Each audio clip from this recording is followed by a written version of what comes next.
राष्ट्रगीत, राष्ट्रगान। जन गण मन अधिनायक जय हे, भारत संविधान भारत भाग्य विधाता।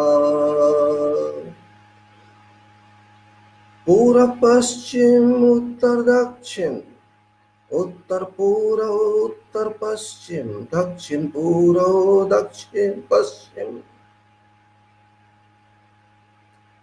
विंध्य हिमाचल तावी यमुना सरस्वती कृष्णा ब्रह्मपुत्रा गंगा, उच्छल जलधि तरंगा। तब शुभ नामे जागे, तब शुभ आशीष मांगे, गाहे तब जय गाथा। भारत सर्वधर्म नागरिक भारत विधाता, जनगण मंगल दायक जय हे, भारत संविधान भारत भाग्य विधाता। जय हे जय हे जय हे, जय जय जय जय हे। जय भारत, वंदे मातरम। सुजलम सुफलम मलया शीतलम, मलया शीतलम सहस्या श्यामलम मातरम, वंदे मातरम। जय भारत संविधान, जय भारत के भगवान, भारत की सबसे बड़ी शक्ति, और जय भारत। धन्यवाद। Suraj Singh again talking to you on this Sunday, 22nd March 2020, a day within various, you can say, days when Corona is playing with us, with everybody all over the world. Nobody has been untouched with from this friend or enemy, our own created enemy. And I'm just going to talk about management of works, management of construction, management science, management activity, which is very important in every field of life. And this Corona as well, though I'm not today inclined to talk about this because yesterday I talked about this in details, so there is no meaning to talk of this every time.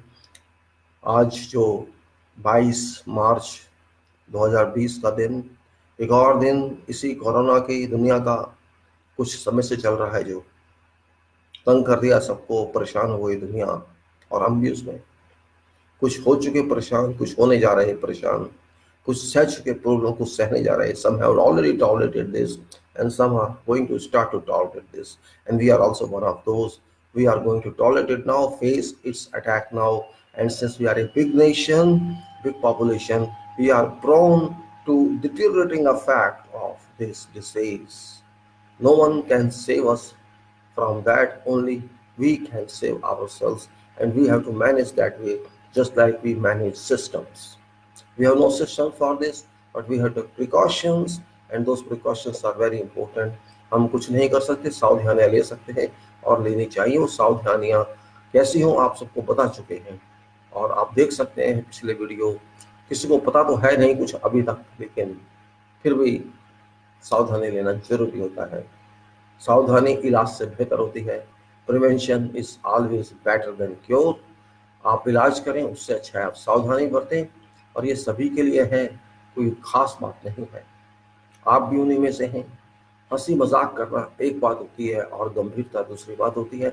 It's one thing to laugh and smile, and to become serious is another issue which is very important actually.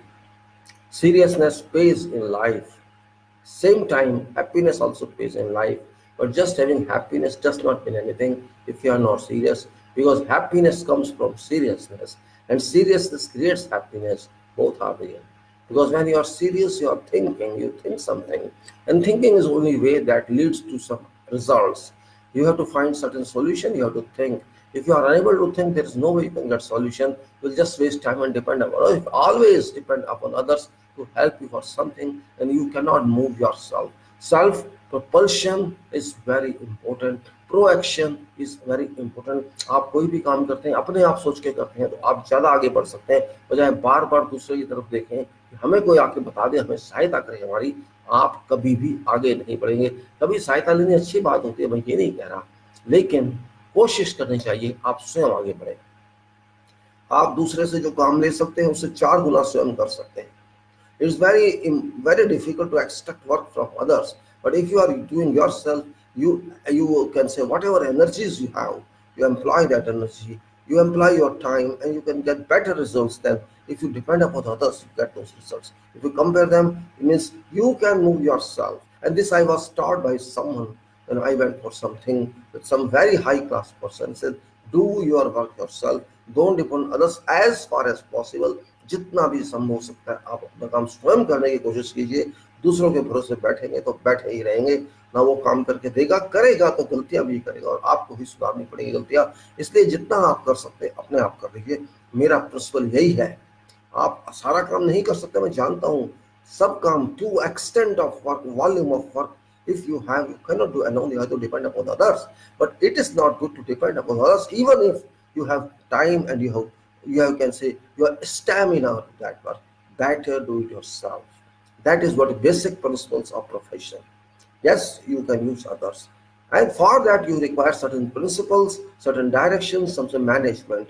उसी के लिए आपको आवश्यकता होती है कोई प्रबंधन करने की, कोई सिद्धांतों को डिसाइड करने की, बताने की कि मुझे इस तरह से चलना है. मैनेजमेंट वही है, प्रबंधन वही है. चाहे वो देश का मैनेजमेंट हो, विश्व का मैनेजमेंट हो, चाहे वो यूएन हो, चाहे कोई संस्थान हो, कुछ हो, जब सब जगह मैनेजमेंट होता है. कोई मैनेजमेंट का नाम कुछ भी रख दे, लेकिन मैनेजमेंट प्रबंधन तो प्रबंधन है. रोटी बनाना भी एक मैनेजमेंट है, सब्जी बनाना भी एक मैनेजमेंट है. If you want to cook something, cooking also is a management. And even if you want to maintain some car, if you want to even puncture a tire, if you want to open a shop and run it smoothly, all this come under management. All these activities, all these trades come under management. इसलिए आप management को छोटा मत लीजिए. It's not small. It includes biggest, wise profession as well as includes smallest one. Management is very important point. Remember, it doesn't mean that you are going to have a degree in management. Degree means something else. I'm not talking about that. I am talking management that you deal every day in your life, in your time. That management is important. वो प्रबंधन जो आप स्वयं करना चाहते हैं, सोच के करते हैं. एक आदमी दूध निकालता है गाय का, भैंस का, वो भी एक मैनेजमेंट है. दूध निकाल के उसको ठीक करता है, उसको बेचता है, वो भी एक मैनेजमेंट है. एक आदमी दुकान पे पानी या चाय बेचता है, पकौड़ा बेचता है, वो भी एक मैनेजमेंट है. और एक आदमी बहुत बड़ी सीट पे बैठता है, वो भी एक मैनेजमेंट है. एक आदमी इंजीनियरिंग करता है, मेडिकल करता है, वो मेडिकल मैनेजमेंट है, इंजीनियरिंग मैनेजमेंट है. Everywhere is management. So do not take it below ground that it is something different, and it's also not above ground. It is on ground actually. If it loses ground, it loses its attraction. Work is worship. We learn that, we know that, nobody teaches us, because worship and work are connected. Workship actually, it is okay, we say worship doesn't make a difference, means it's a ship of work that you are doing. It may be a small ship, a big ship. So yesterday I was talking about something in management, something in quality, but there was some disruption on video, so no problem, I continue now. Management means every activity, every work involved on whatever work, whatever project or whatever maintenance activity do. When we call project, it is something, means it is temporary. Do you understand? What does project mean? योजना का मतलब क्या है? योजना का मतलब होता है परमानेंट नहीं, टेम्पररी है, अस्थाई है. Project must have a start date and must have a completion date. That is called project. But operation does not have any start date or does not have also any end date, because that remains in continuation. Example is power station. Somebody started construction of power station and then there was end date of that Delivery, completion date, power station is delivered to public. This means that date between start of construction to end of construction and delivery date is period is called project period. But when it starts commission and generating power, from date onwards, there is no end of this work, and that work is not called project but operation. And operation involves maintenance. And project involves designs and construction. That is difference. You will have thousands of projects in your life, but there are works which are not projects, which are operating units. They run forever, permanently, until life exists. For example, certain refinery, certain plant facility is assumed to work for 30 years minimum, or maximum is say. And there are also a lifetime for every activity. A television has a lifetime, computer has a lifetime, car has a lifetime. But production of car was a part of project when it started and when it ended. But when it started servicing, that is not project, that is operation. This is a difference between two terms, project and operation. योजना क्या है और कार्यान्वित करके उसको काम देना क्या है, सर्विस देना क्या है, दोनों अंतर है. ये बात समझाने के लिए मैं कह रहा हूं, क्योंकि लोग समझते नहीं है कि प्रोजेक्ट किसे कहते हैं. हर चीज को प्रोजेक्ट बोल देंगे. हर चीज प्रोजेक्ट हो सकती है अगर उसका एक ड्यूरेशन हो. It must have a set duration for its production, for its delivery. But once it is delivered, it has to bring in operation. It has to be brought in operation, and that is called operating time, maintenance and operation, which continues without any date, and until this company or this factory or whatever it is, it continues. So we are talking here not for operation, we are talking for project. योजना क्या है, उसकी दूरी कितनी है, उसमें कितनी शक्ति है, कितना फंडिंग उसका होता है, ये सब बातें, और उसमें सेफ्टी क्या होती है, क्वालिटी क्या होती है, डिजाइन क्या होता है, और बाकी चीजें क्या होती हैं, हम इसके बारे में बात करना चाह रहे हैं और करते आए हैं. I am just interested to talk about whatever this project is. How can we define it? How can we understand it? How can we go on this for purpose of understanding this and explaining it to you people? And that is very important point that I'm interested herein. Maybe I'm taking some time off you people. If you are interested, you can come and talk to me. There is no part at all, provided you talk limited to this subject and about issues that relate to our life. Not just you are talking something nonsense. Do not. I have seen certain people just calling in between this live talk and disturbing for nothing. I will be gladdest person, happiest person if you raise questions about this talk. If you raise questions about something else which is important for us, for nation, for world, I will be happiest person, and those who are there, who are listening to me, they shall also be happy. That somebody is in serious, somebody calls something, somebody thinks, because when you call, I understand that you have certain query, or you have certain seriousness, or you have some question you want to get answer. If not from someone else, maybe from me, if I am competent to respond to that question, I'll be happy. But not just for purpose of your staying in room and removing your clothes and trying to show me your body parts. I am not at all interested in that. That is your hobby. You keep your hobby with you. You keep your secrecy with you. I have no concern at all. मैं सच बता रहा हूँ आपको. अगर आपको प्रश्न मुझसे पूछने हैं इस बातचीत में, इस लाइव डिबेट में, लाइव टॉक में, आपका स्वागत है. आप वीडियो कॉल कर सकते हैं. आप उसके बारे में बातचीत जिस सब्जेक्ट के बारे में चल रही है आप उससे वो बात कर सकते हैं. कोई रोक टोक नहीं है. लेकिन उसके बारे में बात कीजिए, या देश के किसी और विषय के बारे में बात कीजिए, संविधान के बारे में बात कीजिए, देश के हालात के बारे में बात कीजिए. मुझे अच्छा लगेगा, क्योंकि चलो कुछ सीरियस तो है, आप गंभीर तो है, आप देश के बारे में, यही बहुत होता है. यहाँ तो कोई गंभीर ही नहीं है, ड्रामेबाजी होती है. 100 में से 95 सो रहे हैं, तो क्या गंभीरता होगी.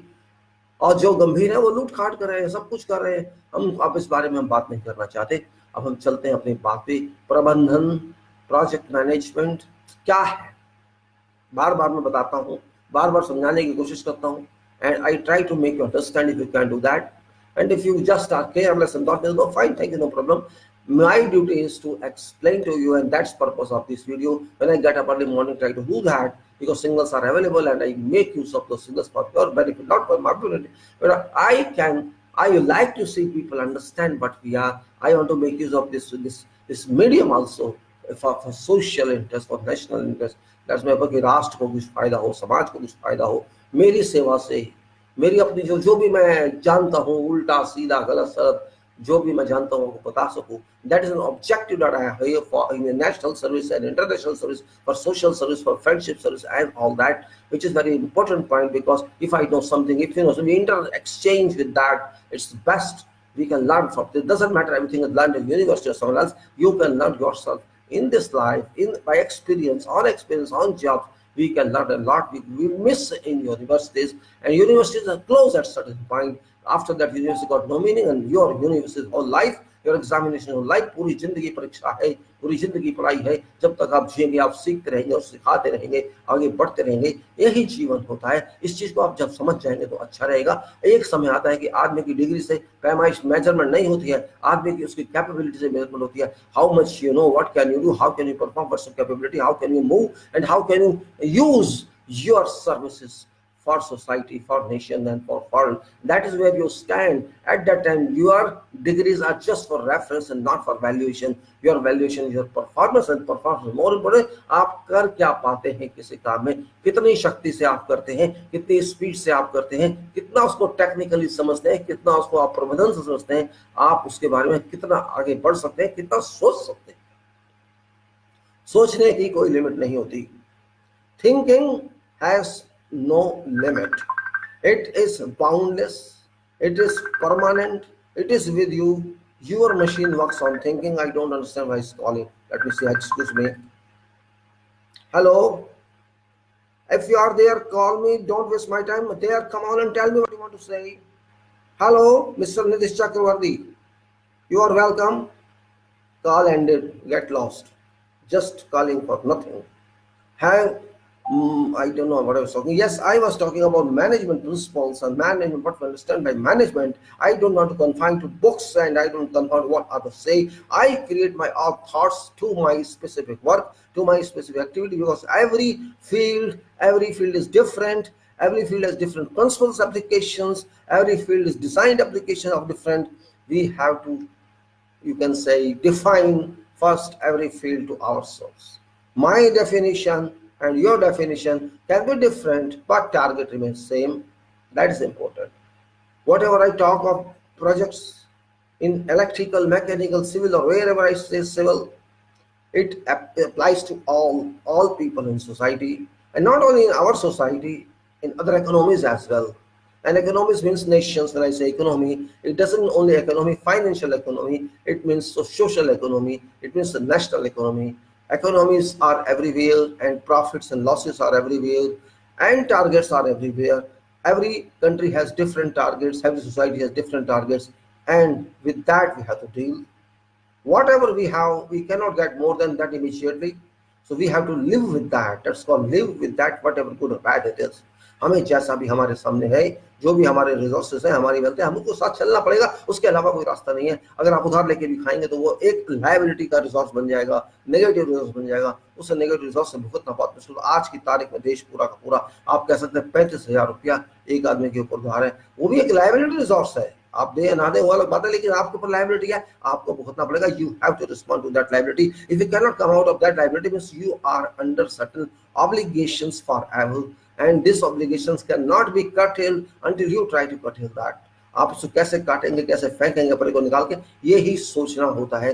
ये सोचने की शक्ति को ही विद्या कहते हैं. विद्या का मतलब यही होता है. विद्या का मतलब खाली डिग्री या डिप्लोमे नहीं होते. विद्या का मतलब आपका दिमाग कितना तेज चलता है, आप उसको कितना स्पीड से चला सकते हैं और अपनी प्रॉब्लम्स को हल कर सकते हैं, वो ज्यादा इंपॉर्टेंट है, बजाय इसके कि हम दूसरों के चेहरे को देखते रहे. अगर दूसरे को चेहरा देखना भी है तो एक पर्पस के लिए देखना जरूरी होता है, उसको पीछे जाने के लिए जरूरी नहीं होता. अगर किसी के अंदर नॉलेज है, ज्ञान है, तो हम उससे एक्सट्रैक्ट करके फायदा उठा सकते हैं, लेकिन पीछे पीछे जाने से बात नहीं बनती है, समझ बनती है. अगर आप किसी की बात समझ जाते हैं तो बहुत अच्छी बात है. आपको सही लगते तो अपनाइए, नहीं सही लगते कोई बात नहीं. उसने आपको बताया, आप चलते रहिए, वो चाह रहा है आप भी जाइए. That's what I want to say. That means to follow someone blindly is foolishness. If you follow for certain task, for certain activity, for a specific point, that is very nice. Otherwise, if you are following someone blindly, you are blind. Simple. Everybody has two eyes. These two eyes are physical eyes, and there is one eye that is mind. All are connected.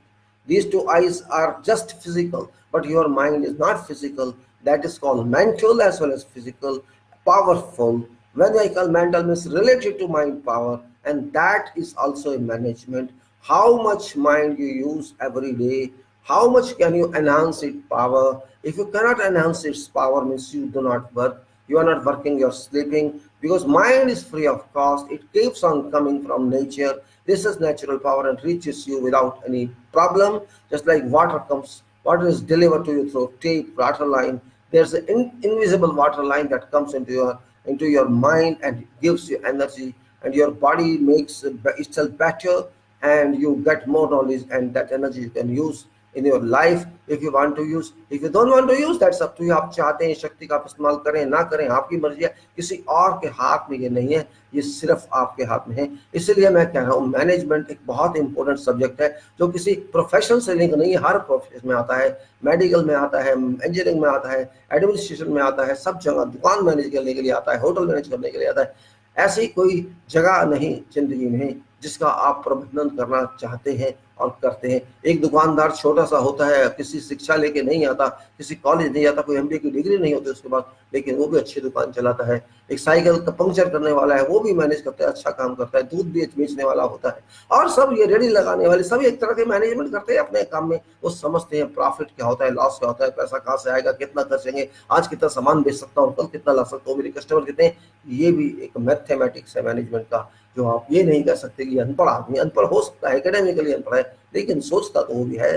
Experience से ही सही. रोटी उसको भी खानी है, तो रोटी कमाना भी आसान नहीं होता बहुत लोगों के लिए, और अनपढ़ आदमी बिल्कुल, लेकिन वो करता है. इसका मतलब कहीं ना कहीं वो जीवन में अपने एक्सपीरियंस से, अपने अनुभूति से कुछ जानता है, कुछ समझता है. इसलिए एक्सपीरियंस को भी आप एक अध्यापक कह सकते हैं, एक आपका टीचर कह सकते हैं. वो एक्सपीरियंस आपको बहुत कुछ सिखाता है, कहीं ज़्यादा जो आपने उन संस्थानों से सीखा जहाँ से आप डिग्रियाँ लेके आए.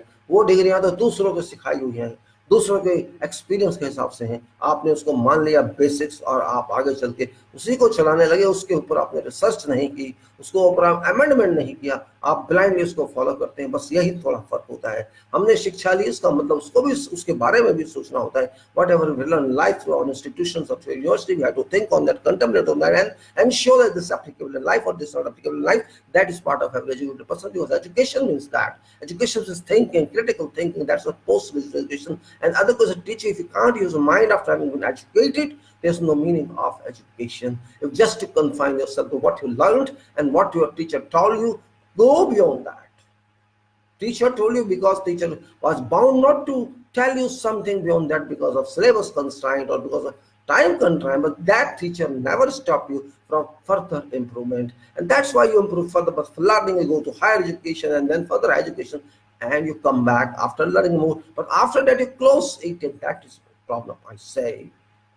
You do not think it further to take more experience in field, and if you are in that profession, fine, you will learn something more. If your profession is nothing, just academical degree, that equips you with nothing except academic knowledge, literatures. Well, I would say experience in every field is welcome. It's important, provided you do proper research on that. Means what I achieved in my life so far, what I am delivering, or what I'm using, that's important. As I can say, I am an engineer, regarding engineering degree, and so much I learned, 35, 50 subjects I learned in that program. But I have to see how much I learned actually. That I have to evaluate myself, no one else can evaluate, and everybody has different capacity, different capability. I learned something, and how much of that, what percentage of that I'm using in my field, that's another point. If I'm and I say, oh, only I 10 to 20, 30% of that knowledge I'm using, this means you are not utilizing your full capacity to learn. But then you have certain mind that you got developed because of that education. That mind is equipped with something, with some feedback and a capacity that can analyze that feedback and find out something more out of that in connection to what you work in your life. and that is more. You can amend that work which you are going to do, and that is where management lies. There is a school of thought in your mind available that is used. So management, I used to say, this is definition of my management, means how to use resources. Your mind is a resource, your body is a resource, your working capacity is a resource for yourself, for myself. How many hours can I work a day? How can I improve? How can I improve my efficiency? How can I reduce my sleep? How can I increase my speed of work? How can I improve my quality of performance? All depend upon me to check, plan, do, check, and improve or act. It is principle. It is a definition to performance. You have to plan, you have to do, you have to check, you have to act, means to improve it. Of course, if you don't define, you plan something maybe in your mind. Today I am going to do this. Okay. Just if you stop at that point and go to some your work, you won't do anything. Because you have planned only. You are not doing that, start doing it. If everything permits you, start doing it. That start point is important. Thinking is why you planned it, but you are not going to execute it. Start doing, even if you are not able to start to it at random. If you take one step, something would come certainly from somewhere. If you are not clear for that, clarification shall come to you automatically. Because when you do something, you will need something. Paper you need, pen you need, computer you need, something will come to you. You start, move, at some time, you will complete that do. And you are not sure that I've done what I've done for 4 hours. I'm not sure. Certainly you will review that, and you are bound to review. And if you are not going to review because you are busy on other activity, somebody else shall review that. So check is there. And when somebody checks, addition have to do, you have to edit something, some information would come, this is right, this is wrong, this is correct, natural it would be, and you find these lapses. You find lapses, and you find gains also. So you can improve those gains and you correct those lapses. Then that is to be implemented, and that is act. And also this is act that you corrected that. So this is basics of our understanding, our method in doing whatever we do. It is individual work, or it's a group activity, or it's a project construction, or factory work, or it is whatever. Basics is that you have to act smart if you are an engineer or you are a worker, whatever you are. Lowest category of worker, which we call maybe a security guard, maybe a peon. Everybody must be vigilant for work. No sleeping. If you sleep, of course you will weep later, because sleeping shall cause certain error for you. That is where I say an error-free job is essential in management.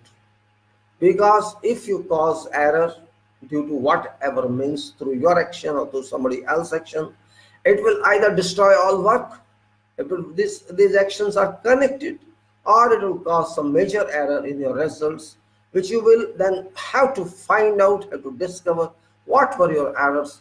This means you will have to review your whole work many times. Only then, because once your mind is prepared, it's planned, it's programmed, everything, that errors discovery is also very tedious. Because you won't accept it as an error during first review, second review, third review, and maybe somebody else comes and that person reviews, that will immediately tell this is error. So your erroneous job to be discovered is also very difficult. It happens many times, you going through the same sheet again and again, you're not finding error where error is. This means your one error shall waste your time. It shall waste your times 3 times. If you work for 1 hour and you cause error, maybe you have to correct it, and it will take another 1 hour or 2 hours sometimes. This means you are wasting time, and you are using your mind just to find errors. That's why I say every step is important, every serial act is important. If you want to start from 0 or go to 9 or 10, you have to pass through all all numbers of 1 to 9, 0 to 9. Only then you can reach there. And if you miss one or two, either you will fall or you will miss your calculation and your formula would not work. Connection link would not work. That is basics of this seriousness. And once you are serious, you will not like to sleep certainly, because you are now worried about your error and about your right work. And once you do right work, cannot sit because there's another work coming to you automatically or by someone else, and that is what you be busy again on that, then another coming busy on that. So this is called performance, serial performance. If you are understanding that, if you are checking that all the time, and you think that you can use that your power, you will learn from that. There is nothing that you can learn or you fail to learn by work, by experiences. Maybe something looks at it as, oh, this is very complicated drawing, this is a very complicated plan, this is a very complicated elevation section, I can't understand it. But once you start on that, you can yourself understanding without any feedback, because you have mind. Nervousness comes to you only when immediately you see, oh, this is very difficult to me. That's what I'm saying. There is no problem in any management if you are serious, if you are nervous free, you are never nervous, and you keep cool mind with power mind. Cold mind with powerful mind. If your mind is disturbed, means power is gone for certain moment, and till your cells are back again, you are not patient, you are nervous. And nervousness, or you can say panic does not pay. It takes something from you without its right. So never enter panic. If there is somebody say there is something which gives you panic, keep silent and close your eyes and wait for some time, because certain energy has come into you which is causing destruction of your electric circuits you have made in for thinking and for working, and that is short circuited, and that generates a degree of disturbance. That's called panic or nervousness. Well, why I'm saying a basic factors of management, as every time I discuss, that basics are, again I say, first is money. What in whatever form it is, fund you can say, cost you can say, and then time, how much time you want to use for that work to complete. These two are related. If there is no fund, if there's no way you can have resource of money, finances, you can't do anything. How long shall you take credit-based materials and others? You cannot move with that forever. At one point of time, you have to stay or hold your activity. So funds and time both are related on management, and then they are connected to quality, enriches both, which enriches both your time and your money, if you maintain quality. And quality has widest definition. You cannot stick to one definition. It depends upon what sort of work you are doing and in what way you are doing. These three factors affect all other factors.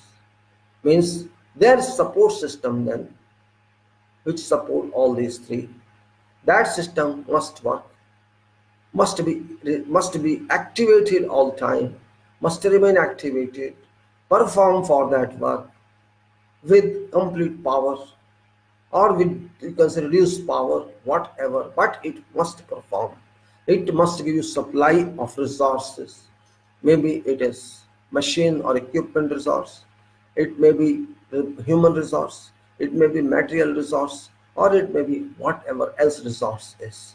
There should be perfect connection between them by communication. Communication is a transmission resource, which is very important resource. But communication only causes problems sometimes because of misunderstanding, or we call it miscommunication. That point must be taken care of. If your communication is not clear, you waste something. You got communication from person to person, or person to group, or person to some else computer, let's say computer itself. machine to machine communication, which is coming in G5 now. So we have to be very clear in this, how it works, how we do 4G, 5G, 3G, this coming is. So everywhere there means sometimes you want to say something, you speak something else. It happens. I'm talking to someone. In my mind, there's something I want to express, but my tongue slips sometimes and I speak something else. This happens because at that time I am also thinking about this work in addition to something else, or something else I'm thinking in addition to this. Means single point communication misses there. I am thinking this, at same time I'm thinking something else. Means that points particles, that point thinking particles, electrons come into this thinking. I slept. Means I am here physically, I am listening to you, I'm answering to you, but I am also thinking of something else. Though it's not bad quality, but it interferences, it you can say intervenes in actions that you're thinking. That's my experience. Therefore, it's called the better concentrate on one thing at a time. If you are not very experienced, concentrate on one thing and finish that. Don't worry about something else. When you finish that, you take up something else. So it should continue like that. And if you're very experienced, very powerful, you can continue on 4 activities simultaneously. You can continue the race, up to you. It's not up to me.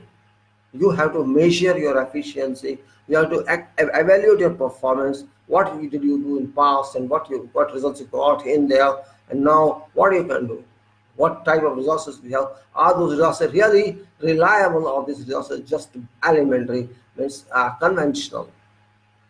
So we have to take care of cost, we have to take care of time, we have to take care of quality and supported elements, resources, material resource, human resource, other resources. We have to think about, if you are planning something, how shall it work and how has it worked before. Both we have to compare. Always remember, past is your teacher, perfect teacher, not teacher, perfect teacher. This is a learning, lessons learned, we say. This is term we call a lesson learned. Means what did you learn from your past work, from experience? And if you remember that, it means that is the permanent knowledge, not your university knowledge. You forget after passing an examination, because here you were practical in field and you learned that. So that is very difficult to go out of your mind if you do not sleep, and that knowledge should be applied somewhere else also. And if you again make same type of mistake, this means you do not store in your mind, or you do not concentrate on something. Absence of concentration and failure to keep something in mind for application in future, that is called then foolishness, I can say. If you make mistake again and again, same mistake again and again, it means you are not concentrating on anything. You are not interested in learning and performing something for future. It means you have no quality at all, quality of improvement. When we say quality, it applies to an individual also. As applied to works or organization or some system, it applies to an individual, because individual is a part of system. In fact, systems unit is individual. So every individual first has to be created in a way, educated in a way that it has quality, power. It That individual respects the value of time, and that individual respects everything, every factor considered in management. उस व्यक्ति को हमें पहले quality देनी है। जो व्यक्ति हमारे सिस्टम में काम कर रहा है या करेगा, या करके गलती कर चुका है, सही काम कर चुका है, वो बहुत जरूरी है। अगर उस बात को नहीं जानेंगे तो हम कुछ नहीं कर पाएंगे। ऐसा बहुत है। तो उस व्यक्ति की पहले स्टैंडर्डाइज करना बहुत आवश्यक है। अगर हम उस व्यक्ति को स्टैंडर्डाइज नहीं कर पाएंगे तो गलती हमारी है, किसी और की नहीं। सिस्टम का पार्ट होता है और आदमी छोटे से छोटा या बड़े से बड़ा। अगर वो सिस्टम का पार्ट गलत है, जिस तरह मशीन का कोई पार्ट गलत है, तो क्या वो मशीन चलेगी? क्या वो गाड़ी चलेगी? वो साइकिल चलेगी? नहीं चलेगी। अगर मैं गलत हूं किसी सिस्टम में और मैं आइडेंटिफाई नहीं किया गया कि इस आदमी में प्रॉब्लम है, सर्टेनली कहीं ना कहीं तो प्रॉब्लम मेरी आएगी, मेरी कमी कहीं ना कहीं तो लगेगी, खिलेगी, महसूस होगी। जब तक कि मैं पकड़ा नहीं जाता कि ये आदमी ठीक नहीं है, इसको निकालो यहाँ से, निकालो या ठीक करो, तो मैं उस टाइम एक ऑब्जेक्ट बन जाता हूँ गलती करने का। यही समझना होता है। हम जब जॉब करते हैं, सैकड़ों वर्कर हमारे पास होते हैं, हजारों भी हो सकते हैं। आप लीडर हैं, आप छोटे या बड़े लीडर हैं, आपने उन लोगों से काम लेना है, वर्कर्स से, स्टाफ से, मैनेजर्स से, सबसे काम लेना है। इसका मतलब ये होता है कि आपका माइंड इतना काम करना चाहिए कि आप दूर से सबको देख सके, पास जाने की जरूरत नहीं, क्योंकि जितना आप पास जाएंगे वो आपसे दूर होते जाएंगे। थोड़ा बात समझिए, आप उनके पास पहुंच गए, वो आपको दूर दिखाई देंगे, और जब आप थोड़ा उनसे दूर होंगे तो वो आपको सही दिखाई देंगे, क्योंकि आपको सीधा बात नहीं करना है उनसे। आपके पास बहुत कुछ मीडियम है उनसे बात करने के लिए, लेकिन उनको पहचानना आपका काम है, उनकी स्टडी करना आपका काम है। जिस तरह से आप दूसरों को स्टडी करते हैं, मशीनों की स्टडी करते हैं, मशीनों को देखते हैं कैसे काम करेगी, आप मेटल की एग्जामिनेशन करते हैं, वो भी आपके लिए एक रिसोर्स है। आपका स्टाफ, आपका वर्कर, उसमें कुछ भी कमी है या नहीं है, अब आप एक कमी के लिए कहेंगे जी आपको उसको निकाल के फेंक दो, वो भी मैनेजमेंट सॉल्यूशन नहीं है, क्योंकि कमी मेरे में भी है, आप में भी है। कोई भी आदमी 100% नहीं होता, 100/100 नहीं होता, इस चीज को भी समझिए। Every person has got some defect, some deficiency, because background is different. Maybe I'm very good educated or I'm very bad educated. This makes a difference in me. You may have very good communication power, you may not have very good. If somebody has very communication power, that person is not able to work in field because of his efficiency is bad, his physical activity is bad. He has good communication power, a talkative person, but his writing is bad. So every point must be considered. If we understand that, it takes some time, of course, to understand each person directly or through someone. Maybe by repetition of work, you can understand this person makes a mistake. This person needs certain more input, some certain must be given some training, or this person sleeps a lot, it doesn't work.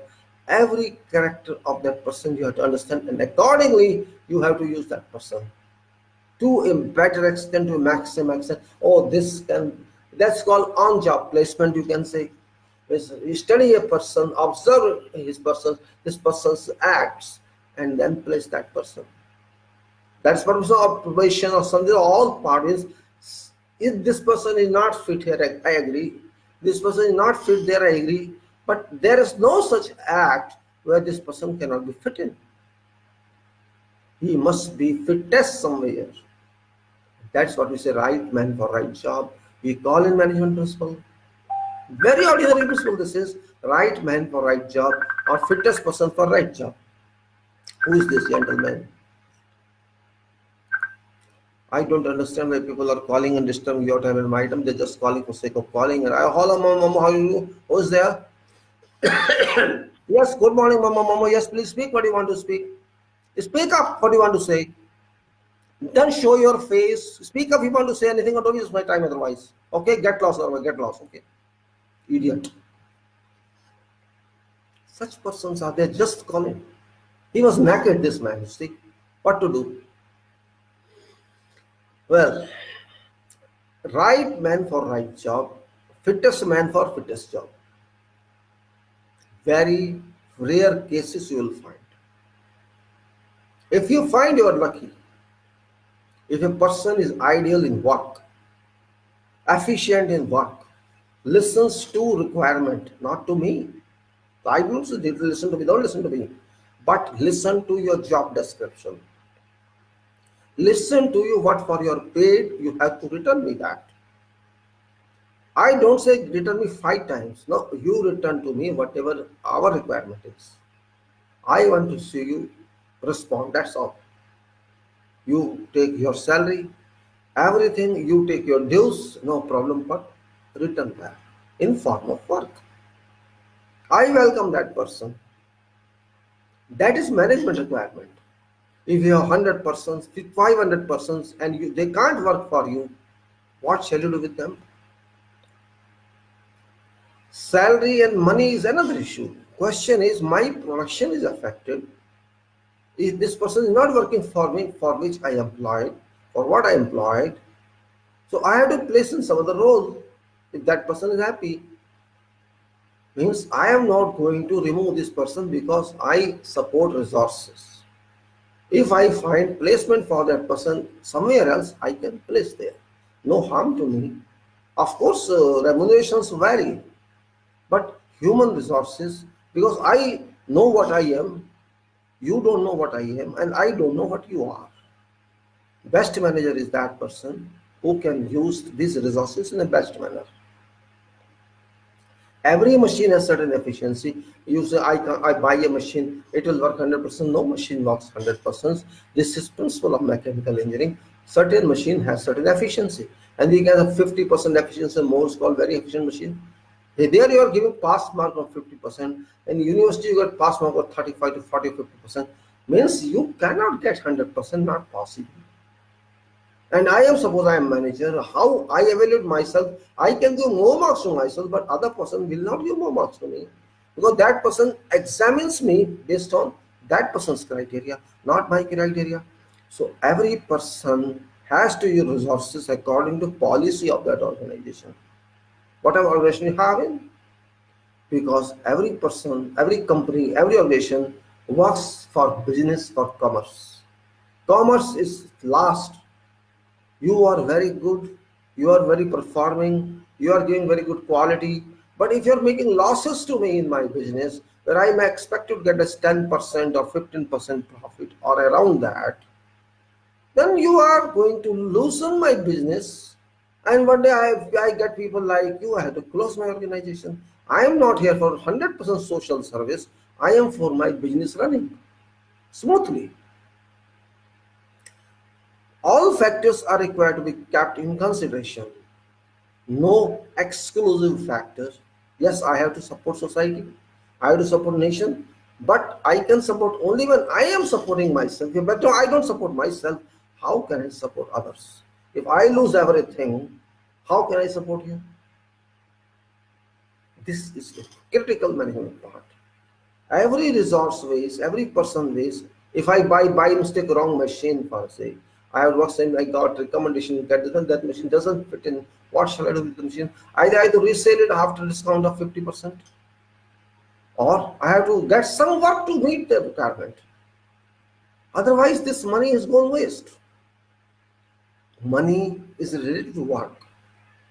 Management is not that easy as we think. Somebody teaches me and I would do it. In my profession, in your engineering profession, management is very complicated. It's not what is taught in university. That is very ABCD, nothing else. That's directly what they teach according to their experiences without work. Those people who have no experience in field, practical experience, and they are professors of management. They are professors of engineering who have no work on sites, no work in field, and they are professors in engineering universities. This is very common in our country. You have no experience, any experience in field, you are PhD with certain teaching experience, you are designated professors. That designation is fine, but you can't teach students about experience, about practical aspect. Where shall the student learn? We'll tell that student learn practical designs, practical knowledge. Means that person then comes out of university fresh, is blank as far as experience is concerned, and that's the reason we say is unfit in industry. That's not that person's fault. It's not that person's fault. It's fault of our system, that we value theory more than practical. When we evaluate that, we give more power to theory, which is very important indeed, yet it's not directly applicable. Theory is not purchased in market. No industries will buy your theory. Yes, they will value, okay, it's best engineer. We can use this engineer now or for future, we hold him. This is an asset for us. For that purpose they keep you, not for immediate results. Because they can afford. Those big organizations can afford, but every organization is not big. There is small scale industry, medium scale industry, top scale industry. Top can hold your presence for few years, but every organization cannot do it.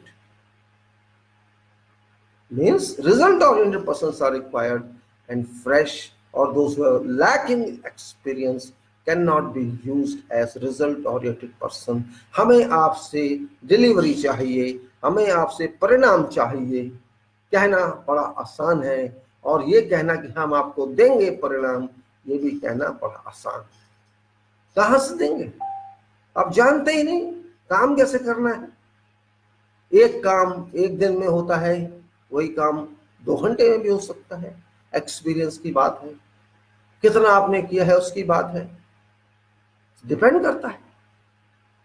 Experience का मतलब ये है, आप जितना experience लेते हैं उतना mind भी साथ में लेता है, उतना आपका हाथ भी लेता है। हैंड्स ऑन एक्सपीरियंस हम क्यों कहते हैं, दस्तकारी क्यों कहते हैं? कभी सुना आपने दस्तकारी क्या होती है? टेक्निकल वर्क को दस्तकारी भी कहा जाता है। दस्त का मतलब ये दस्त, हाथ, हाथ की कारीगरी, आपने कितना काम किया। अगर आपने सुना होगा hands on work, in English it is called hand, that is experience, because when hands are on work your mind is already there. Hands include hands in mind, so that is more important than just your theory. I am not saying don't know, theory is important, most important, but not exclusive important. A person who is in field by training, that person does not know theory, bad work, but you have to teach him to use it. And that person cannot grasp theory very well. Only if, okay, they call it thumb rules then. Okay, I know for them it is thumb rule, for you it is engineering. That's the difference. Well, so management must be cared about everywhere. You cannot save money if you don't give quality. Remember, quality has got no relation to money, because you are going to purchase material, you cannot save money. You are going to purchase equipment or hire equipment, you are not going to save money. You are going to work, you are not going to save time. And because if you are doing work which is not standard one, which is not quality compliant, you will have to work again if it's defective. If there's a deficiency in work which is called substandard work, or there's error in work, there's a mistake in work, you have to apply remedial action on that. Those remedial actions will cost you, and time shall cost you, and impact on sequential activities will cost you. So you just consider how many more payments you have to give, you have to make on that one mistake. Time payment, reputation payment, and cost payment. So these three payments you are going to spend on that remedial action, and moreover, it costs your reputation, because your mistake is known to many. This person made mistake. Maybe they don't speak, but the eyes would tell you, eyebrows will tell you, whispering will tell you, or communication will tell you, meeting minutes would tell you. So you are trapped in a network of various persons and documents. Therefore, think of quality first before starting a work. Understand what you have to do. Understand what is quality. Quantity you understand, but that is defined, that's indicated by calculations. That's not something secret. Time is not secret. You are allotted time. You have to finish in that.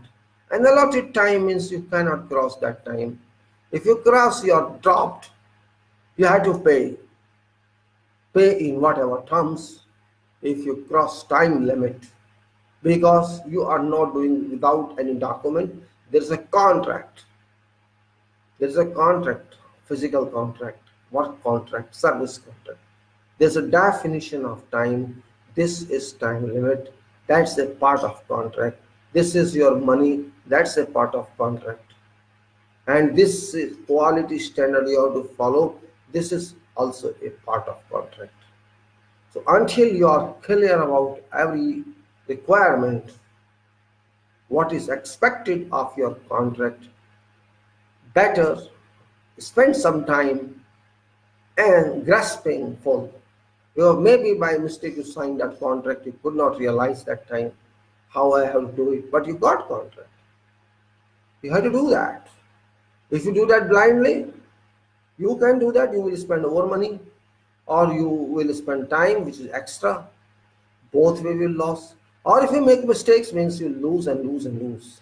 And once you understand this, or if you are not able to understand it, somebody else has to do for you, which means you are under fire in that case because you are going to spend more money. You are firing yourself. Well, be happy if that was delivered successfully, even at cost of some loss, because reputation is also very important in contracting world. If you don't have reputation, you have no value. Yes, errors are there, I don't mind that. Errors are natural. Those who say we are zero defect, they always speak lies. No one is zero defect. Yes, it is only statement, it is only policy of some organization. We are zero accident, they say. We are zero bad works, they say.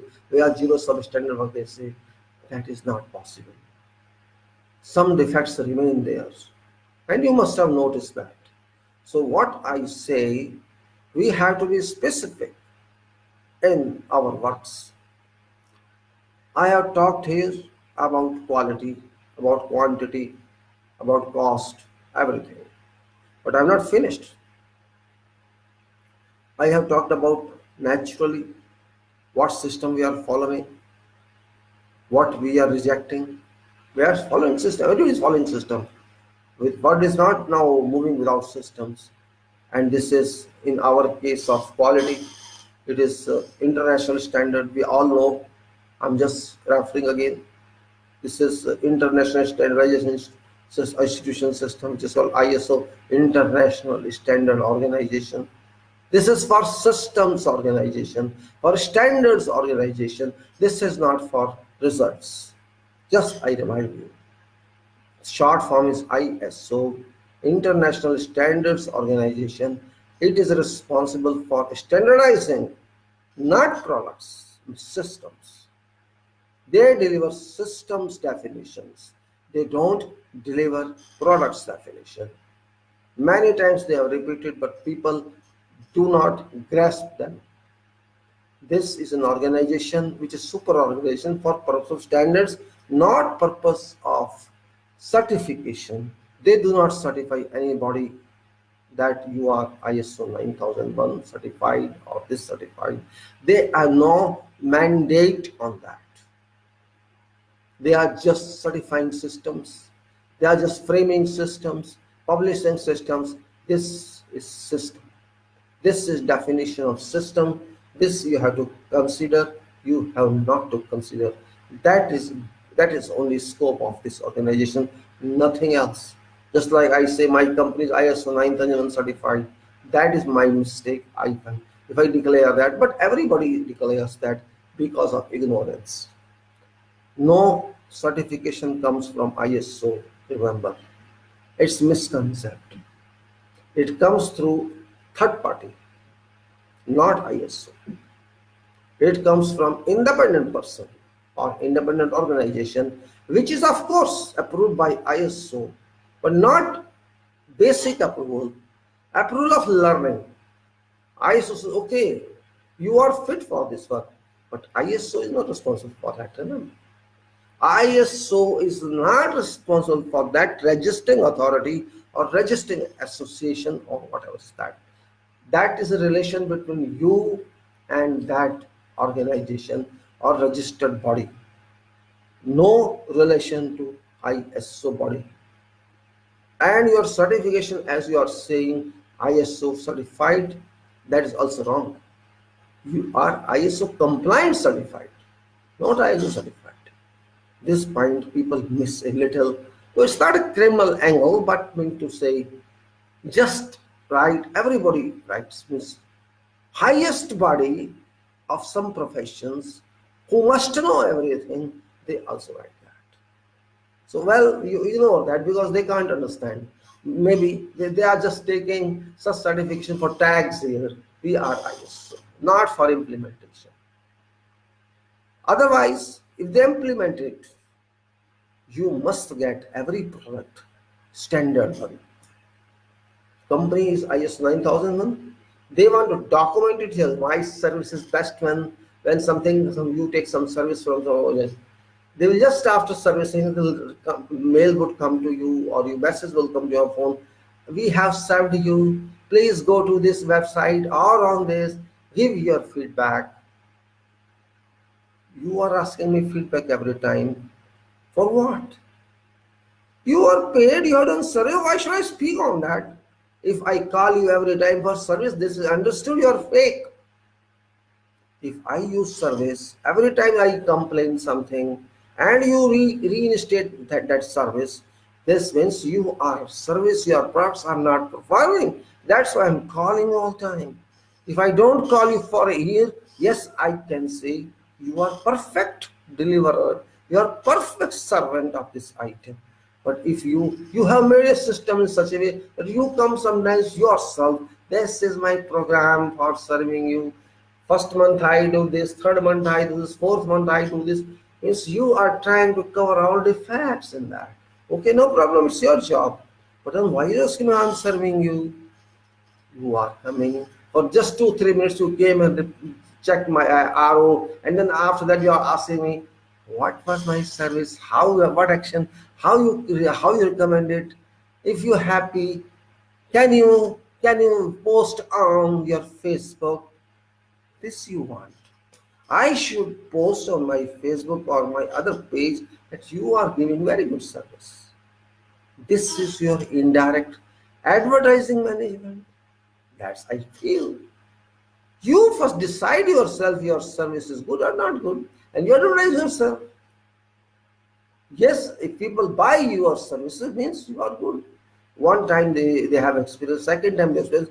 If you are saleable again and again and again, naturally you are a good servant, you are a good service provider. Indeed. But if every 2 days, 3 weeks, 2 weeks I have to call you, my equipment is not working, my device is not working, then your device is rubbish. Simple. Why do interfere people? Oh, tell me how I work for you.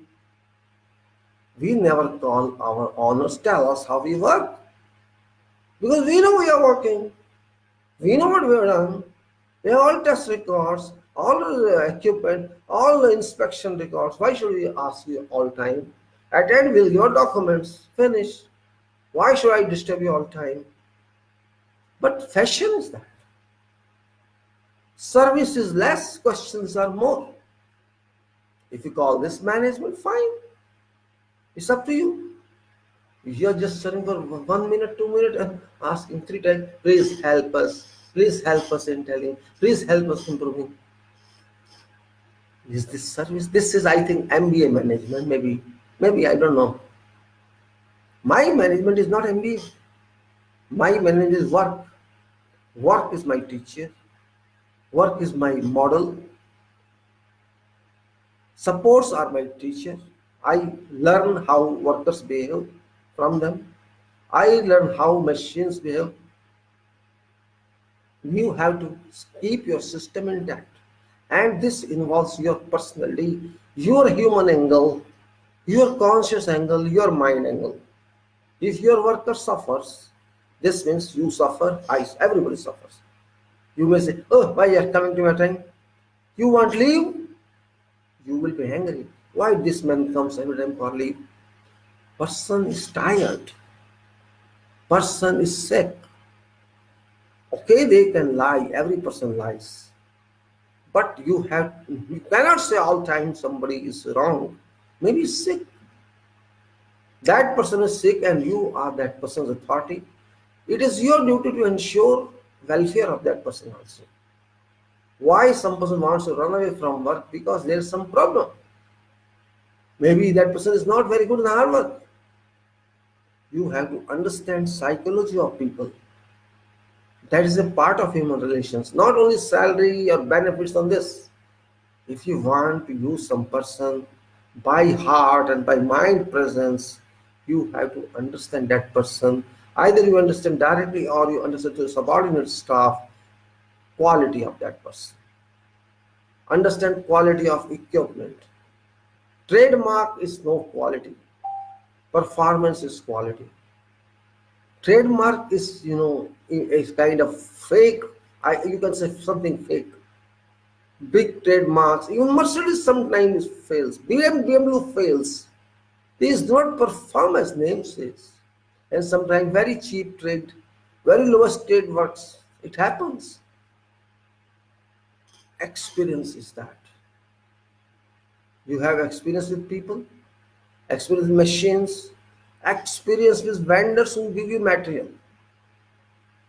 Every material is standardized.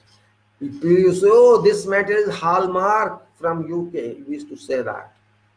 But when you use that, you feel upset. What is this? I bought it yesterday, it failed. Generally, you call materials which you receive or you import from China, oh, there is no quality in this material. Agreed. But don't forget, China is a different country. They have classifications of production. This production is for West, this production is for Gulf, this production is for Asia. They have different management because they are selling at different rates. So if you are buying for Asia, you will not find any quality. And same material if you buy for Europe or for America, you will find quality. This happens. When you buy a computer HP, you think it doesn't work. It works, but manufacturers in China.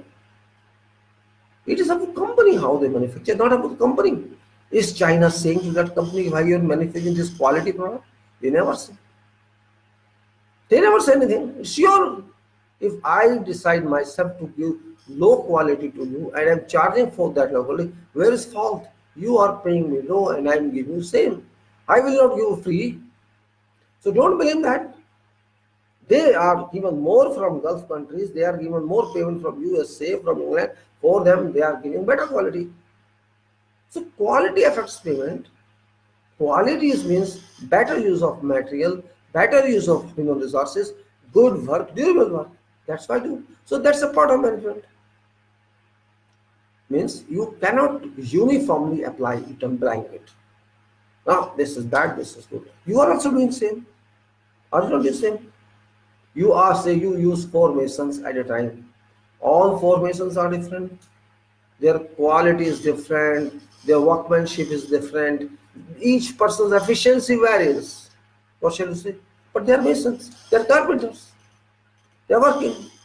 One gives 10 square meter production, other gives 5 square meter production, because it's a question of physical energy, it's a question of something else.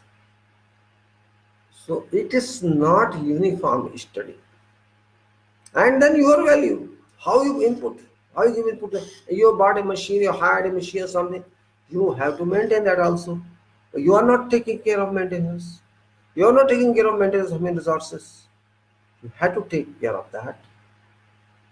If there are absents daily, say your 10% workers remain absent, let us say, by experience you will find why so many absentees. You have 500 workers, say, on sunset, and let's say 50% are absent every day. What does it mean? 10% absent means something. There is some problem. And you try to discover that problem rather than fighting with them all the time. They fear you, your boss. They want to keep good relations with you, but they are not happy with you. Both answers are there. You cannot handle them properly, or they don't like you. Even if they don't like you, they cannot do anything against you. But it is your job to help them, to understand them if you want to help them. You have to listen to them as an engineer, as a manager. And if you don't do that, there exists a gap between you and that resource. And that gap cannot be engulfed. You cannot bridge it if you don't have interaction with them. That is a part of management. Talk to your people. Don't think you are big and they are small. They are your people. You are dependent on them. If they are not there, somebody else will be there. They are also dependent on you for purpose of salary or purpose of money only. But you are dependent only not for salary, for work. If they are not there, you are not there, remember. They are somebody else in their place. Because if they are not there, your machine is also useless. If operator is not available, machine would not work. So you have to weigh what you are doing. Yes, you are a boss, you are manager, you are engineer. It doesn't mean you treat persons anyway. You are big brother. You are a fatherly person for them if you are senior. Just like you treat your kids, you can treat them as such.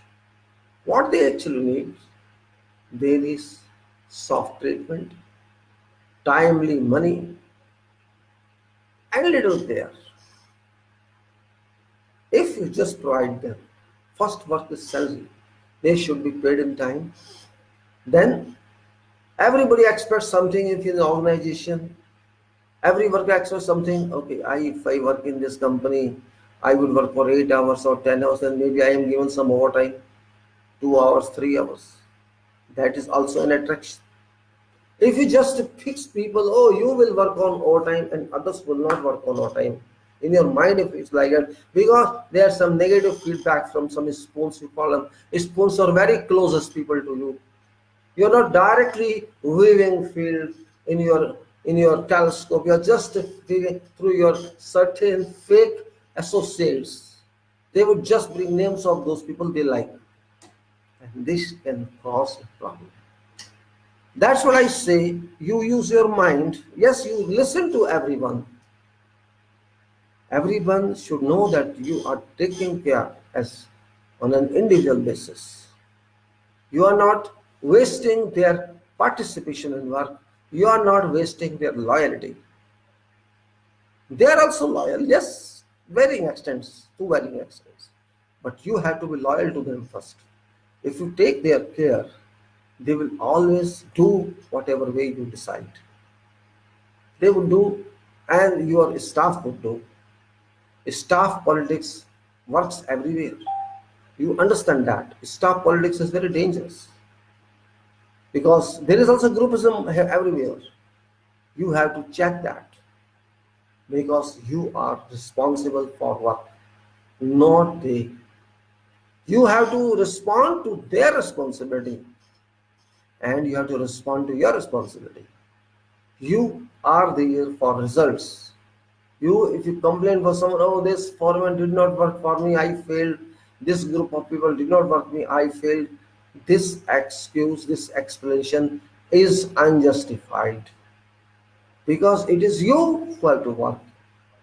And if you cannot work, this means you are not eligible for that position. You have to stay in lower position. That you have to. Sometimes it is tedious. Maybe you are not capable for that project, probably. Or you are not spending time required for that work. You are interested in your personal life, private life, which time you waste, that time could be used for project. And you say, what I do in personal life? Yes, you have personal life, private life, but you have this professional life also. Professional life is more important than your personal and private life. That is why I always think, for example, I'm a civil engineer. Site and offices both are my locations where I work. And I work in deserts, say, I work in forests, I work in long, highways where there's no room to sit. There, somebody asks questions about your family, about your children. You think of it. If you spend 30 years in such environment, you have to stay in deserts or in such isolated areas where there is no city even.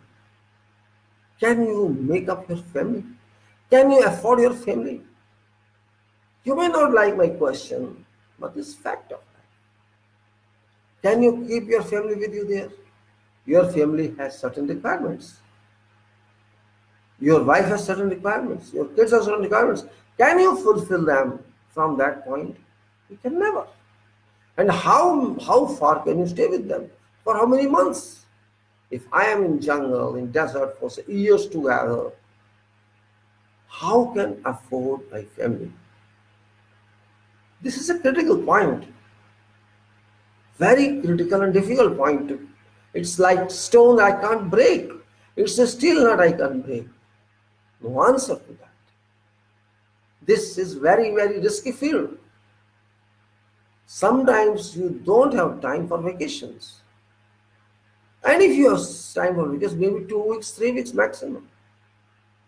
And you can't understand your family requirement within that period. So your personal life, your private life is also a part of management decision. Your management decision, own management decision. You have to decide what sort of family you want, or you do not want any family at all. That is, you have to decide. But you say, no, how it is possible? Everybody needs some family. Everybody must have wife and kids. Yes, everybody must have, if one can afford. And if you can't afford them, it's not because of money you don't have. When you are in profession, you are in job, you suddenly get money. But that money doesn't mean anything if you can't handle your life. Either forget your life or forget your profession. If you have to stay in jungles, yes, if you're a chartered accountant, if you're an advocate, if you're a doctor, you can digest that. Because you are located somewhere. People have to come to you. Here, you are not located somewhere, work is located somewhere, and you have to go there. This is big difference. My patient is site project. That patient cannot come to me, that client cannot come to me, but client of an advocate or patient of a doctor can reach their professional. Doctor is a point of attraction for patients, and advocate is also a point of attraction for clients. But in our field, there is no point of attraction. It's point of attraction that pulls me, pulls everyone, attracts everyone to that point. If I am staying in jungle, say for many years I work there, I think then you have to forget your individual life. You are trapped if you have individual life, family life. Well, I cannot give you a common explanation for this because this is very complicated question which has got no answer. I could not find any reliable answer till now. I could not solve this problem. I never solved this problem because I have no such power to solve it. It varies from person to person. Engineering, and that is particularly civil construction. I'm not talking of designs. I am talking about real engineering that is in field, that is on sites and remote sites particularly, where nation building is done on these sites. These sites may be plants, big plants, factories, industrialization on which economy of a nation relies. If that is your profession, where you work 4 years together, civil, electrical, mechanical, you remain off, you remain distant from common society. You have your own society there, which is not your individual society, which is just a combined society, combinational society, and society just to survive, not for private life, not for individual life. That is for profession. For that purpose you are here. And I think this doesn't allow you your family adoption. You go for family. If you go for family, you can do that, but you won't get results. Gaps, you will find only gaps between you and your wife, you and kids. So this is a part of critical management, I say. This must be considered for some reason, that your mind is not constant all time. You are sometimes angry, sometimes emotional, and sometimes with critical thinking. And that varies, very much varies. That's why I say sometimes we have to understand human resources. Because I am also human resource if workers are human resource. I can help worker. Worker get benefit from me, but who shall help me? If you think the organizational head shall help you, forget that. No organization, managing director, chairman, or government, whosoever, would help you because no one is serious in your case. They say you are intelligent, you are educated, decide. They shall leave it to you. Because it happens sometimes, you want, I'm going on leave. You think yourself the question, you decide yourself, is it right time for you to give? If you say yes, okay, give on leave. If you say no, don't come to me for application.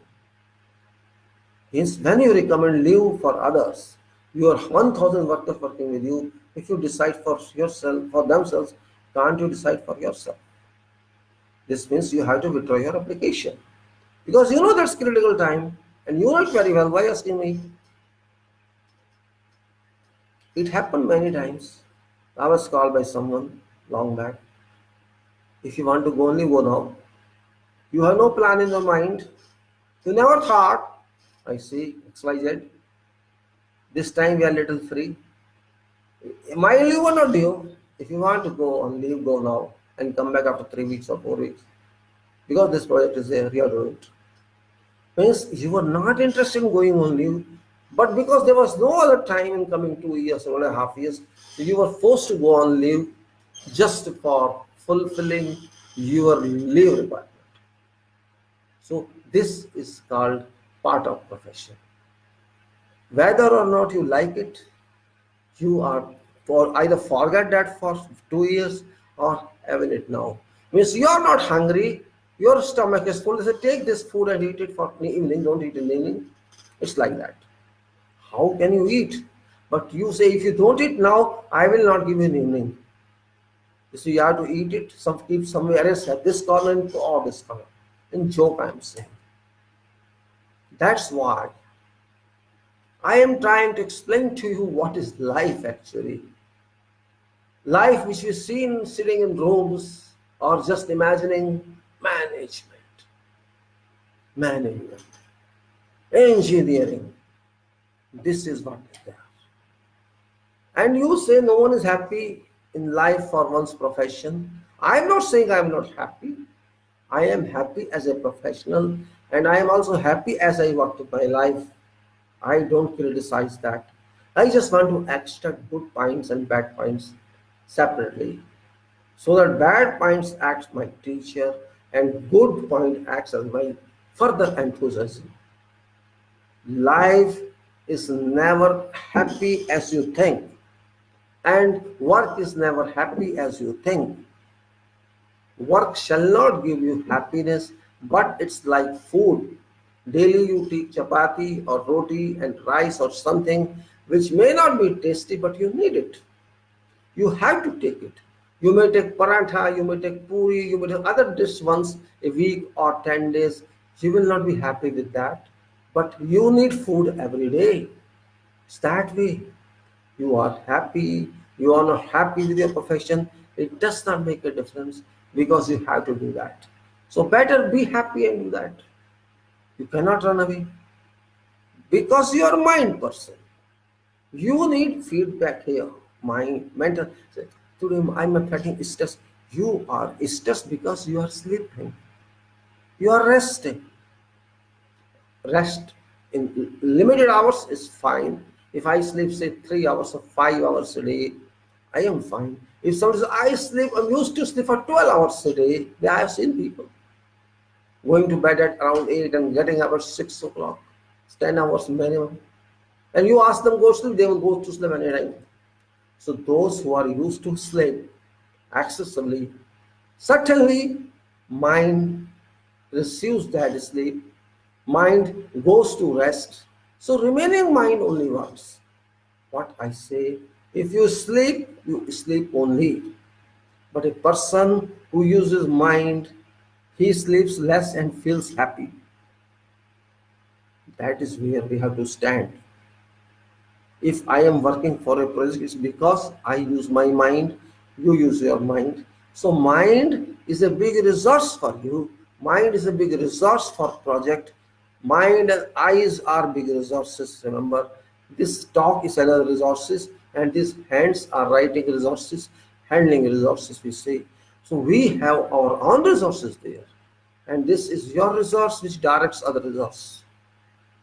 Your mind, your eyes, Your eyes are very important because you have to check everybody, you have to surveillance everybody.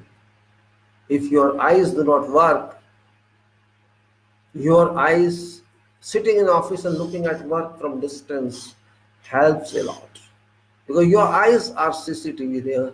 CCTV cannot understand, but you can understand. You can understand what some person is doing. That is really important. If they know your eyes are at them, focused at them, half you are successful immediately. Yes, then you have to leave tolerance for them also, because after working 2 hours, 1 hour, 3 hours, everybody needs some rest pause, and rest pause is a part of management. Rest pause is a must, we say, if people work physically or mentally also. If you work for 2 hours continuously on computer, then of course you need 5 minutes difference. Okay, let me get a cup of tea or go to toilet, have a little walking, so I have my legs are stressed, my fingers are released. You think that? So you are human being, you are thinking here, that person is also thinking that. If some people are busy in concentrating for many hours a day, you think that person can survive?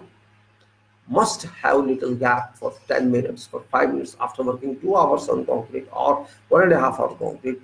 That is called the release of strain energy from body, release of release of means there's fatigue in body, fatigue that must go out for refresh. Must have a cup of tea or something else. So recharge your body and work further. That's very important. So it doesn't mean that you have to just ask him work only. Think about that. If there's odd hours, you have to provide for some refreshment or something, so that that person continues. And it applies to you also when you're odd hours, working day and night. You also need something for you. Maybe half an hour sleep, or a cup of coffee or tea, or something else, or little rest, just having rest for 1 hour. Means you can save yourself, but still you are busy, you are working. Because if you continue work without little rest, you will become sick. Do you want to become sick and go to hospital or send your workers to hospital? You have to decide. Management is completely different. And no one will teach you this. No one. You have to devise your own method. And if you are successful in devising your own methods, you are better manager. You are better engineer. Means how to use your resources is your definition, your criteria. It doesn't mean that person should be busy all time. No, that's not resource management. That is foolish management. You have to keep resource active. That is management. You have to keep your machine in working order. That is management. You have to watch machine, its maintenance time when it must be maintained. And if there's some problem, it is broken, immediately you have to replace it if you need that. It is on your own work because you need it. And it doesn't matter if standing for 2 hours without work, you cannot send it back and then ask after 2 hours, let it be back. You can't do that. This means every aspect of that machine you should know. Sometimes it happens, excavator is running and suddenly this guy stops and comes out. Hydraulic pipe is broken, I need that. For small hydraulic pipe, so it's broken. But it is required to be fixed. Machine doesn't work for 3-4 hours because you did not take care of that. Under over pressure, it broke because of that. And sometimes these people play. These people play. They say you do not know mechanism of this, so you want to say, okay, I apply more pressure on that and it breaks. A kind of mini sabotage. But what can you do? These are people. You can't fight for that. Okay, wait. I telephone, mechanic comes and you will repair that. But both go 3-4 hours or say half a day has gone. Very critical activities required to be solved. It happens. Sometimes it happens. Means it's evening time, you are not there, or people are not, you got a call from store. Oh, one trailer from that country has come here to offload material. Your people have gone, no one is there, lot of material has come, what to do then? You don't have a way out. Either you force people to come and upload this, or you ask that trailer driver, wait for tomorrow. And that trailer says, no, I can't wait for tomorrow. My visa of return is over. I have to go back to my country. I can't stay here. So you are under pressure. There's only one way, either force people to come and offload that or hire someone from market. You have to decide. No chance to wait, because if that person doesn't go in time, police will arrest him or his trailer will be confiscated en route. So who is responsible?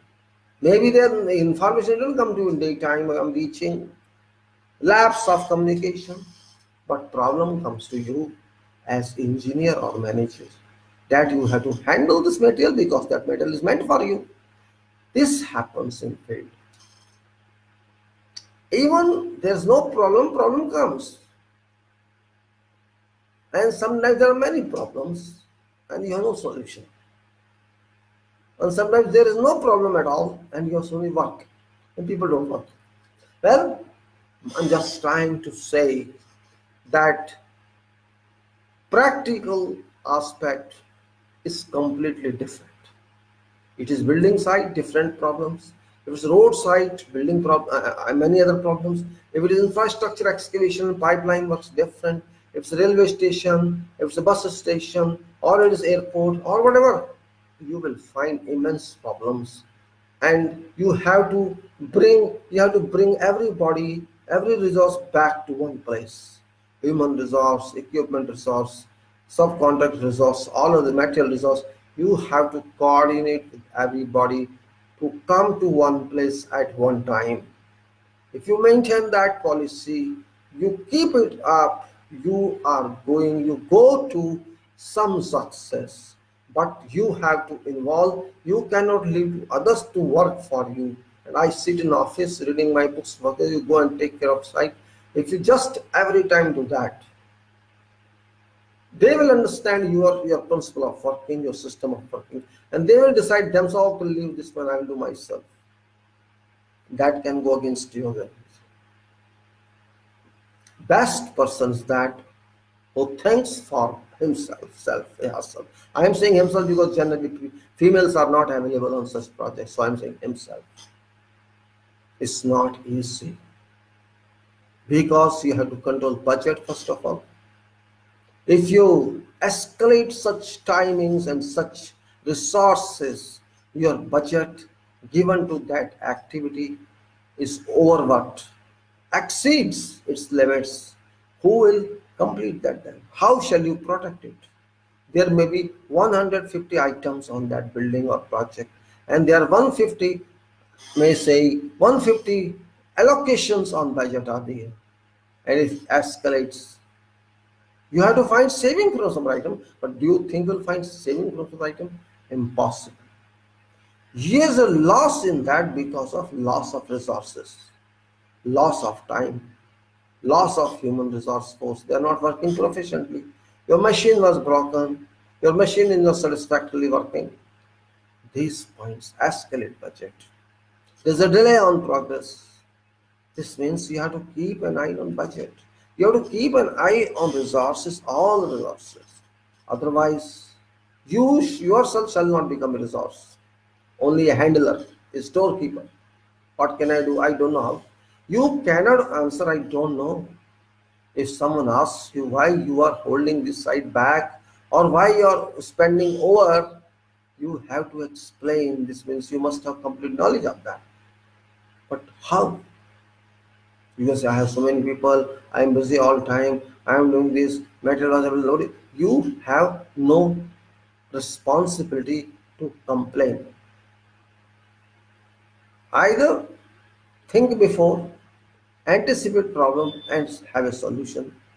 Or if you don't have solution, this means you are not capable. So this is what project management is. And particularly when it applies to construction, it doesn't matter more except that you have to be attentive, you have to be vigilant all time, day to day application, hour to hour application must be considered. This means you have to keep a watch that no resource goes waste.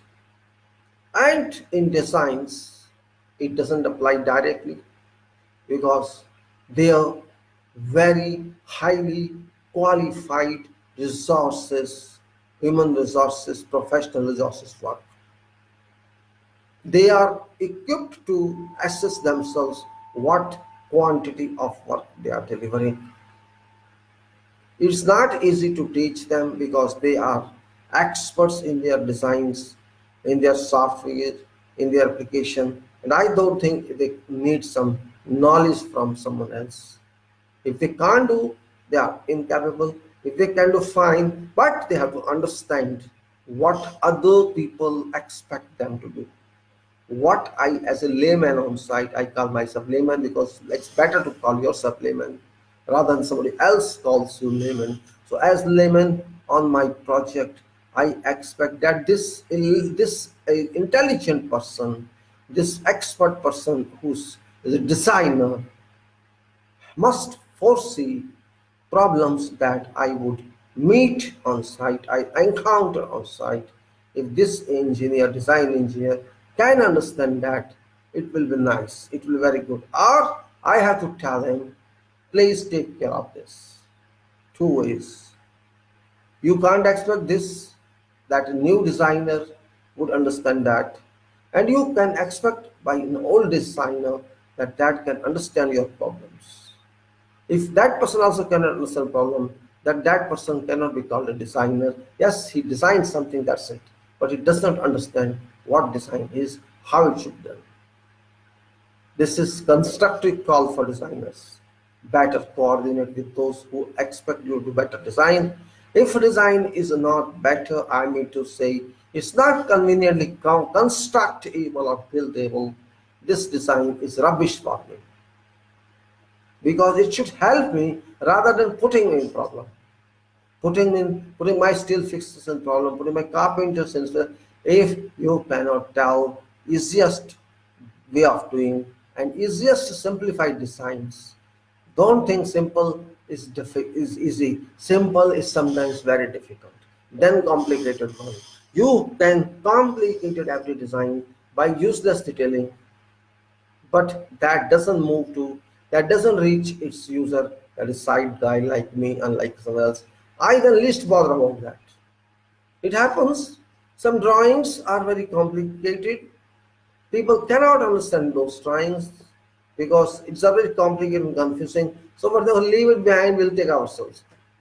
They can take that way. Okay, this one we'll put ourselves finish. And we are practical. This person is rather than going to ask him, well, if you can ask him to revise, it will take 1 day, 1 time. You will wait till then. Okay, we'll say we have done it. That ignorance tendency, that neglect tendency can come to workers. I am a worker to worker. Who shall think about that? It is designer to think about that, and that's why I was talking about designing in my NXSL.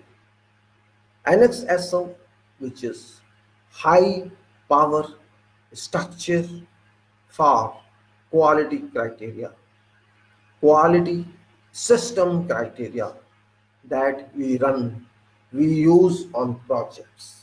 That criteria I'm talking about, which is very important from professional viewpoint, and so much explanation I have given just to make you understand it's not an alone, it's very different, and we have to take, let me see this gentleman. Hello, gentleman. I am on. Hello, I'm not getting you. Call ended. Okay, thank you. Call ended. Well, we have to understand in practical terms, not in professional or professor's term. We have to be layman first of all. It's better. Yes, I am educated layman. I don't understand anything, but I understand that work is to be done. I am layman. I am in dust.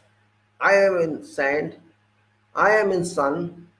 I am in rain, and I am in among those people who have no educational background. This is my reality. This is my status in profession. You help me if you can, and if you don't help me, okay, give me your package, I will work that. Give me your drawings, your specification, don't come to me, don't have interaction with me. As much as I can do, I will do that. I will not complain. That is one point. Other point is, I want to talk to you before you drop. That's another point. Please listen to me. I am going to face such problems, or I have faced problems in life, in my profession, in my past. Can you listen to that? Can you consider that point? And that person, no, I am busy on other project. Okay, thank you. You busy on other, you be busy there. I am here, you are there, I'm fine. Means I am not able to conduct a link between myself and these details through that designer. That designer has done right. I'm not saying that designer has not done right. That designer is perfect professional. That designer forgot me to understand. He did not include my mind. Otherwise, this design would have been further better. Because if I want to move on this project, I want to run this project, I have to run these details, it should be easy for me if I have to take every point into consideration, just like I'm doing research. Person on site, worker on site shall also take time to understand. Means if I spend 1 hour on something, I have to spend 2 hours maybe. So your design has made me a loss. Your design should be executable, should be easy constructionable, should be comfortable to me, but it's not comfortable to me. For that, who's responsible? You considered only calculation. You didn't ask me, is this size of column good for you? Maybe this is not good for you, causes congestion of reinforcement. Why are you forcing me to work on congested reinforcement? Or size of column is not enough, or beam is not enough. Why you are forcing me to use only this small size? I want good application of vibrator. I want good application of work. You are not allowing me that one. Is this my fault? How can I avoid? How can I bring quality to my work? That is my question. But who shall answer me? Because you are not happy to talk to me. You are calling me, come to my office, I will discuss you. I have to stop work on site and come to your office. Yes, you are a very good person, you are a designer. If you come to site, you will find many more problems. You can listen to see them yourself. But no, you won't come because you are working in designs. You don't like site. It's not up to your liking site or not liking site. It is goal, and that is project. This is my goal. This is your goal. This is organizational goal. Goal is not design. Goal is delivery of work. That is goal. Taking over plot and handing over build up. That is goal. No other goal. And if there is defect in that goal, is defect permanent one. This is a permanent defect. Everybody will notice that. Don't forget. And question is not noting or not noting, defect is the fact. If something is wrong, we know it. We can't hide this. Okay, I can hide from you. I cannot hide from myself. All defects are seen. People do not understand them. That's why they don't say anything. But a defect is defect. If there is honeycombing in concrete, is it not a defect? If there is a void in concrete, it's not a defect. If there is steel exposure in concrete, it's not a defect. If concrete is rusty, it's not a defect. It's not cured properly, it's not a defect. What is not a defect? You are hiding, that's different. Because your user, end user, or your person to whom you deliver, that person is not available there all the time, and you hide that defect. But you know there is a defect. You know what you worked is not right. Where is manufacturer satisfaction? Where is promoter satisfaction? we are saying customer satisfaction. Customer satisfaction. Who is customer? Shop is there, customer is not there. Customer is not watching what you are doing, but there is customer. You are delivering something incomplete or defective, and because that cannot be detected immediately, but it shall be detected sometime. So best is, do not corrupt your mind. Handle every activity in the right way. Have your own satisfaction. That's why management system requires, first evaluate yourself what you are doing. If you evaluate yourself, there will be very restricted chances, very confined opportunities for others to point out your errors, because you have discovered your errors yourself and corrected them, leaving no room for others to point out your problems. अगर आप अपने आप को खुद जांच लेते हैं कि आप क्या कर रहे हैं, आपने सही किया है कि नहीं किया है, आप अपने आप को खुद एक दूसरा बन के चेक करते हैं और आप अपनी प्रॉब्लम को ढूंढ लेते हैं, अपनी गलती को ढूंढ लेते हैं और उसको ठीक कर लेते हैं, तो इससे अच्छी बात हो नहीं सकती। कोई दूसरा आके मुझे बताए, देखो आपने ये गलती की, इससे अच्छा है मैं अपनी गलती को ढूंढ लूं, मैं गलत होने का मौका क्यों दूं किसी को। ठीक है, थोड़ी मेहनत लगेगी मेरी, तो मैं जब एक बार जान जाऊंगा कि मेरी गलती इस तरह से हो रही है, तो मैं फिर उसकी रक्षा करूंगा, पहले से उसकी प्रिवेंटिव मेजर लूंगा, उन लोगों को सिखाऊंगा भी, देखो ऐसे नहीं करना है, आपको ऐसे करना है। यही तो होती है ट्रेनिंग, और क्या होती है। उन्होंने माना एक बार गलती की, मैं ये नहीं करके आप भाग जाओ यहाँ से। ठीक है, आपने गलती की है, मेरी समझ आ गई, पर आप भी समझ लो ये गलती इस वजह से हुई है, तो इस वजह को आगे से रोको। वजह जानना मेरा काम है।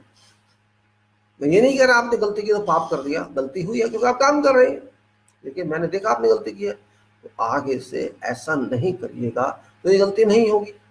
इतनी सी तो बात है भाई, क्यों बाउंडर बनाए इस बात का। एक ऐसी चीज जिसको हम 50 साल 100 साल के लिए बना के दे रहे हैं, अब जानते हैं इसमें गलती हुई है, तो भाई हम 50 साल की रिस्क क्यों नहीं। Why should I accept risk for 50 years for something that I can repair in 1 day or in 2 days? Why to hide that? I have to think for material, I have to think for work. Not all time I have to think for money. Money is a result of that, but the mistake is there by whosoever. You can penalize them, that's different matter. Even penalizing will not solve the problem. Problem is work is defective, you have to correct it, that's the problem. So you have to digest something, even at earning bad name, you have to digest it, because if it causes future problem, no one can solve it, no one. That point is dangerous in management, but that is a fact in management, that people hide weaknesses, people hide defects, and they keep all in mind, and we have fear if some testing goes on from that point. They fear also. So why to keep fear? If I can spend some money, some time, better keep that repaired, keep that reinstated, best one. And that's why we use repair compounds in our construction. That's called chemicals, construction chemicals.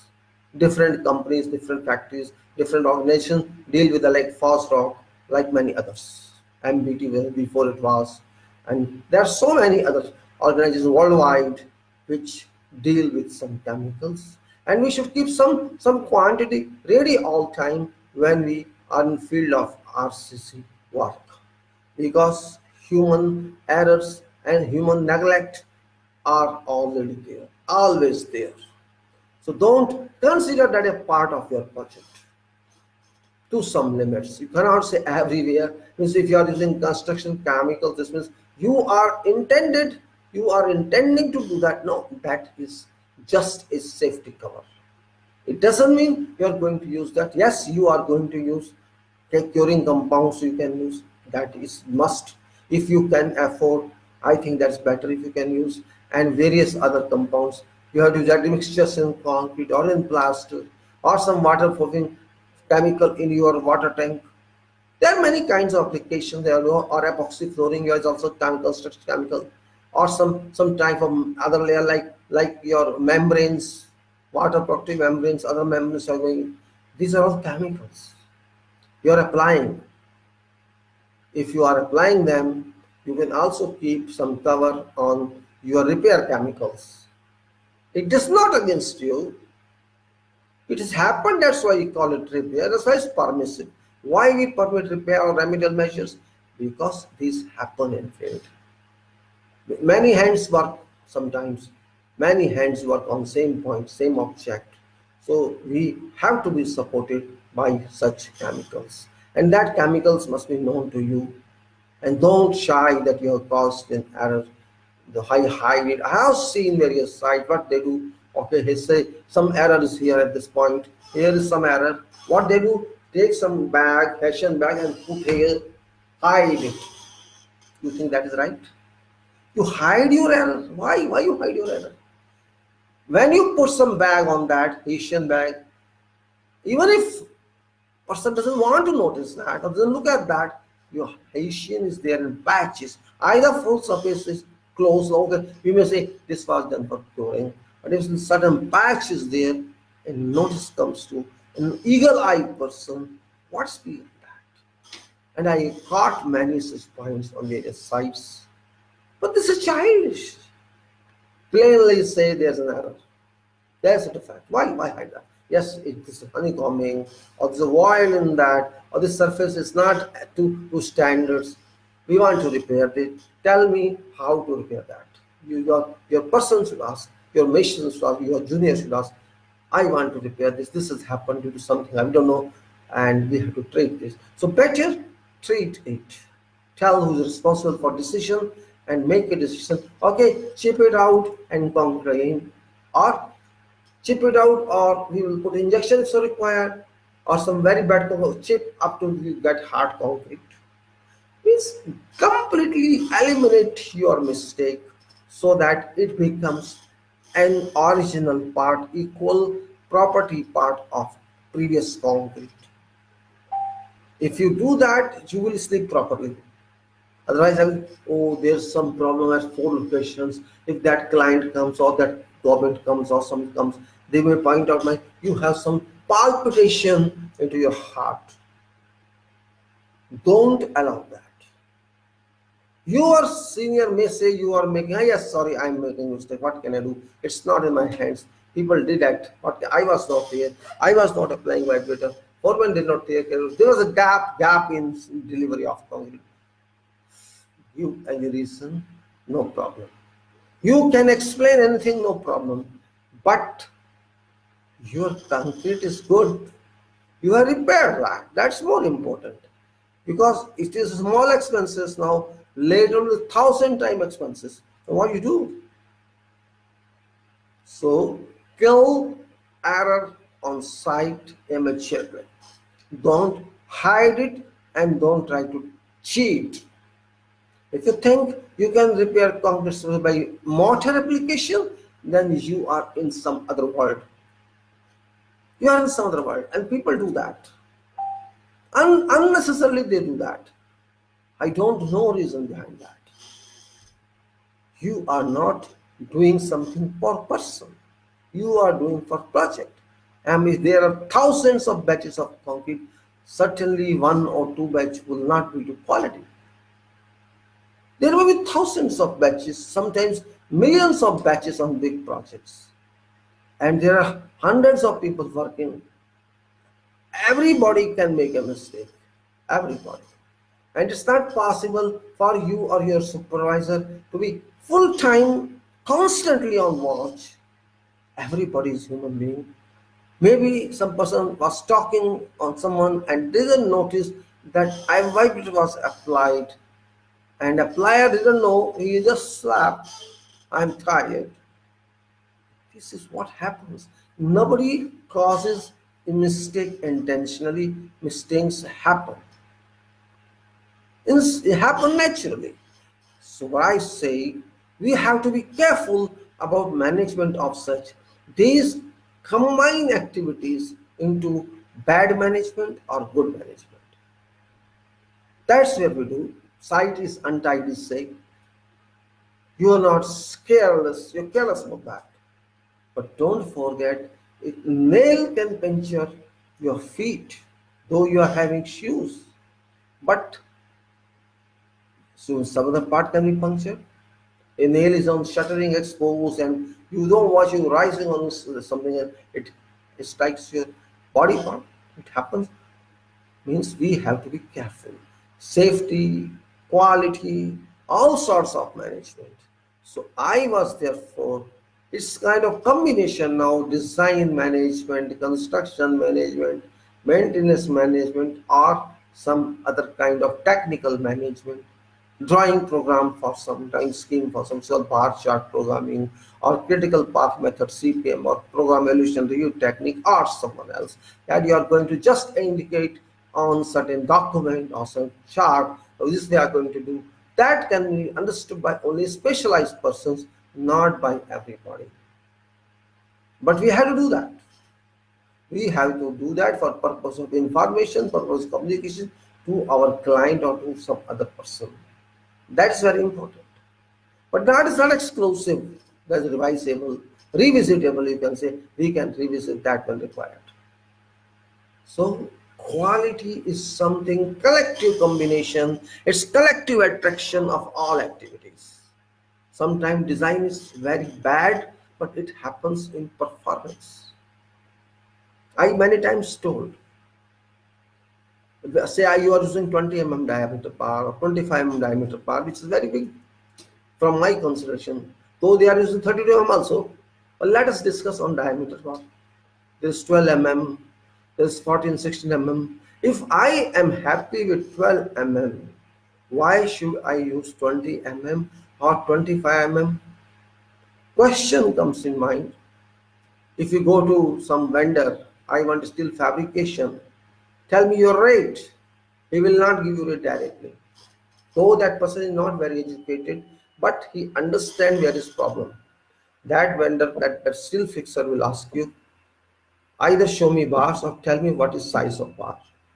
If size of bar is 20 mm or 25 mm, that person shall quote you less rate. If bar is 12 mm or 8 mm, or a combination of this for rings 8 mm or 10 or 12 for columns and beams, and if you are not having some other diameter, then that person will give you different rate per kilogram. You know reason for that? There is a reason for that. This person is experienced one. He understands time factor, that this 20 mm or 25 mm steel bar has adequate weight, so that his payment is more. But if you use 12 mm and 8 mm only, 8 mm is also in that case also 12 mm in place of 20 mm. This is thin bar. It has to fabrication time is more in this, and you are getting less loading, less load in payment. So rate of this unit is higher than rate of 25 mm. This point you try to understand, because higher diameter means higher weight, lower diameter means length is same or more even, because spacing increases, means this 12 mm diameter bar will be more lighter, but work is more there, cutting and bending. So you are paying more per unit.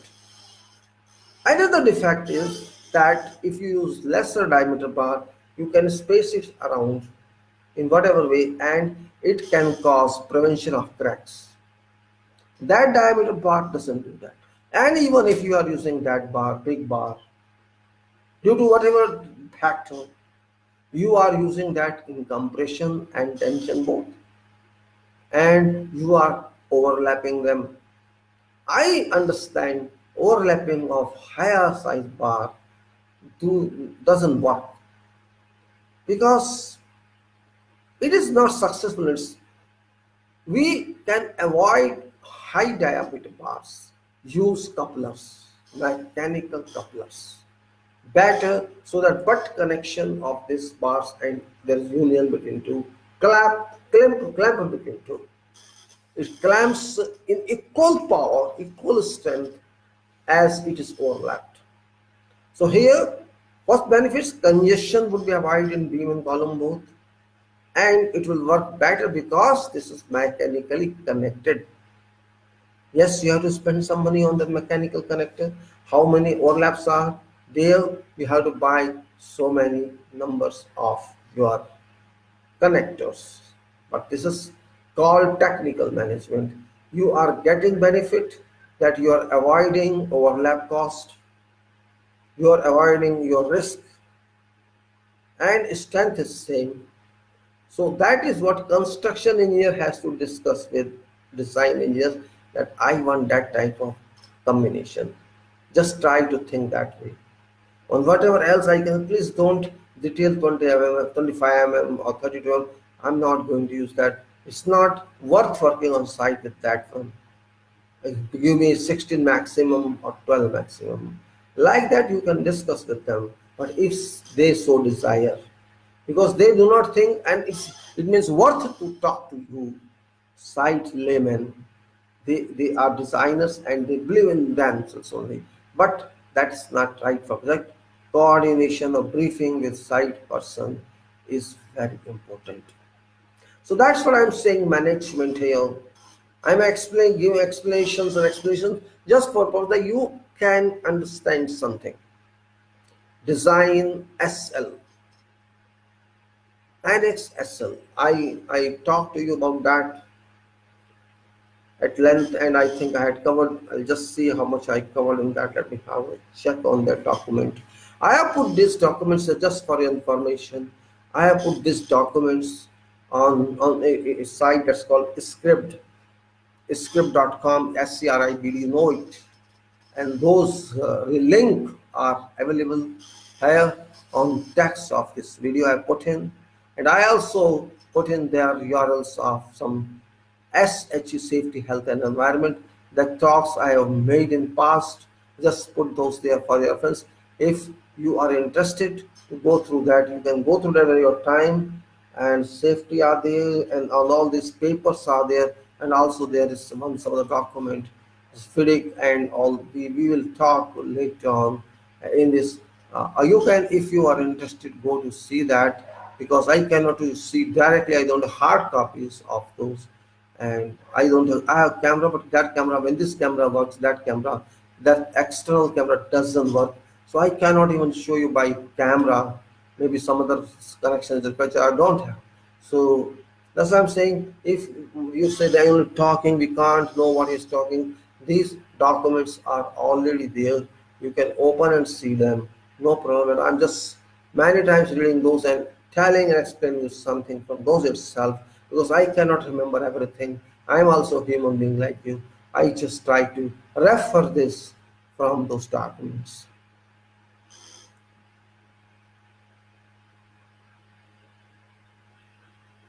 Yes, so this is your. I talked in this Annex SL 9001 to ISO 9001 2015 RC citizen. It's my own writing, means I not taken it to somewhere else for your information.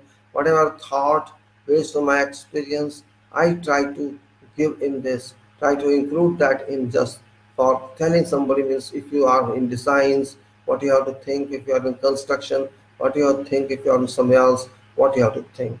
So there's a design of buildings quality requirement, which I yesterday also explained, and again, an organization adopts a management system to take care of comfortably achieving its objectives, which being in this case design of buildings. A management system comprises various sets of procedures for charting out and implementing various operations or activities so as to successfully reach its intended objectives, which lead to enhanced use of resources, improvement on risk management, and increased customer satisfaction by meeting product or service expectations. And in this case, these are buildings RCC. So what I actually tried to say in this, no meaning to go through all every time. What I said, if you go to this structural form that we are using in this, all these clause 1 to clause 10, I had already talked of what scope is there, and clause 2 normative references. I just talked about all codes and European courts, American courts, British courts, and our courts, and various documents from European Union, our civil engineering 58.1. Then clause 3 terms and definitions. I explained to you what sort of buildings and others. About related, means just for example, this was that various like building type, structure type, FAR, etc., etc. So all that, so many conditions are there, and then the clause for context of organization, what actually we are doing for our client in this organization. This is just hinted by that one, and it's all points are there, and this is, I think I will not go through all points. I'll just repeat in 2 3 minutes all those, so that you can understand that I don't know what this person is coming with. All unnecessary calling. I don't know what happiness they are getting by calling as such. Only they can answer. I cannot answer. What is this man calling for? Gone. Okay, better. Thank you for gone. Fine. Don't waste my time. Unnecessary calling as if they are very important. Emergency has come, let a call to you.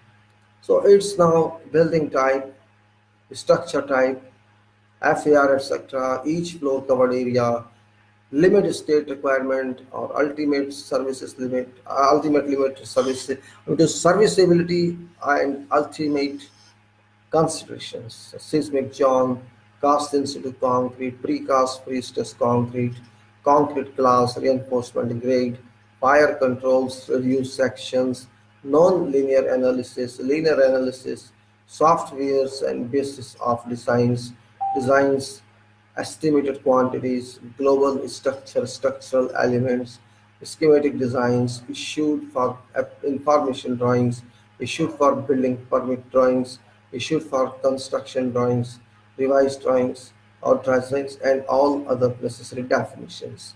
So I think I talked to you just a little on this. I'm not sure. I'll just brief it in few seconds. Means type of buildings, institutional building, residential building, commercial building, what are sort of buildings, restaurant or hotel or this and that. All types of building and structural types of structure, RCC structure, pre-stressed or structural or some other type of structure, brickwork, means whatever reason the FAR is covered area, total covered area of building you have to cover, and it is relates to FAR, means floor is area, how much is floor and what is your area. If you divide covered area with lot area, you get floor area ratio. It may be 1.2, it may be 1.5. It depends upon bylaws and what you have to decide. Bylaws rule your area, and bylaws are there. If someone else is, you have to find yourself how much weight you can use on this plot. Then each floor covered area, of course, when there's total covered area, each floor covered area counts. Then limit state method, which is limit state requirement, serviceability limit state, ultimate limit state, means which method you are going to use on your design. Because both are important. If you are just going to use serviceability limit state, this is safer than ultimate limit state, because in serviceability the factors which are going to be, it should serve first of all, and then it should not result in collapse of building. Maybe appearance is affected by some seismic action, something. There will be small minor cracking, but this shall continue, and that's ultimately something different. When you are losing your capacity, full use of your structural capacity you are going to take, and because you are going to, you are going to use your concrete and reinforcement bar to maximum extent where fail can occur, but you have to give a margin of that so that your building can stay even if there is too, too high speed wind or falling rain, both are there. Then you can say this material plays a role there, because once in limit state you cannot cross limit. I'm sorry, you cannot cross yield strength curve for that. At that point you can say this is my factor of safety starts. I can't take this stress about that. But if it is something else, means ultimate, it's use your bottle wells go across your yield line here, and it goes further and further in plastic form, where a collapse condition reaches after that.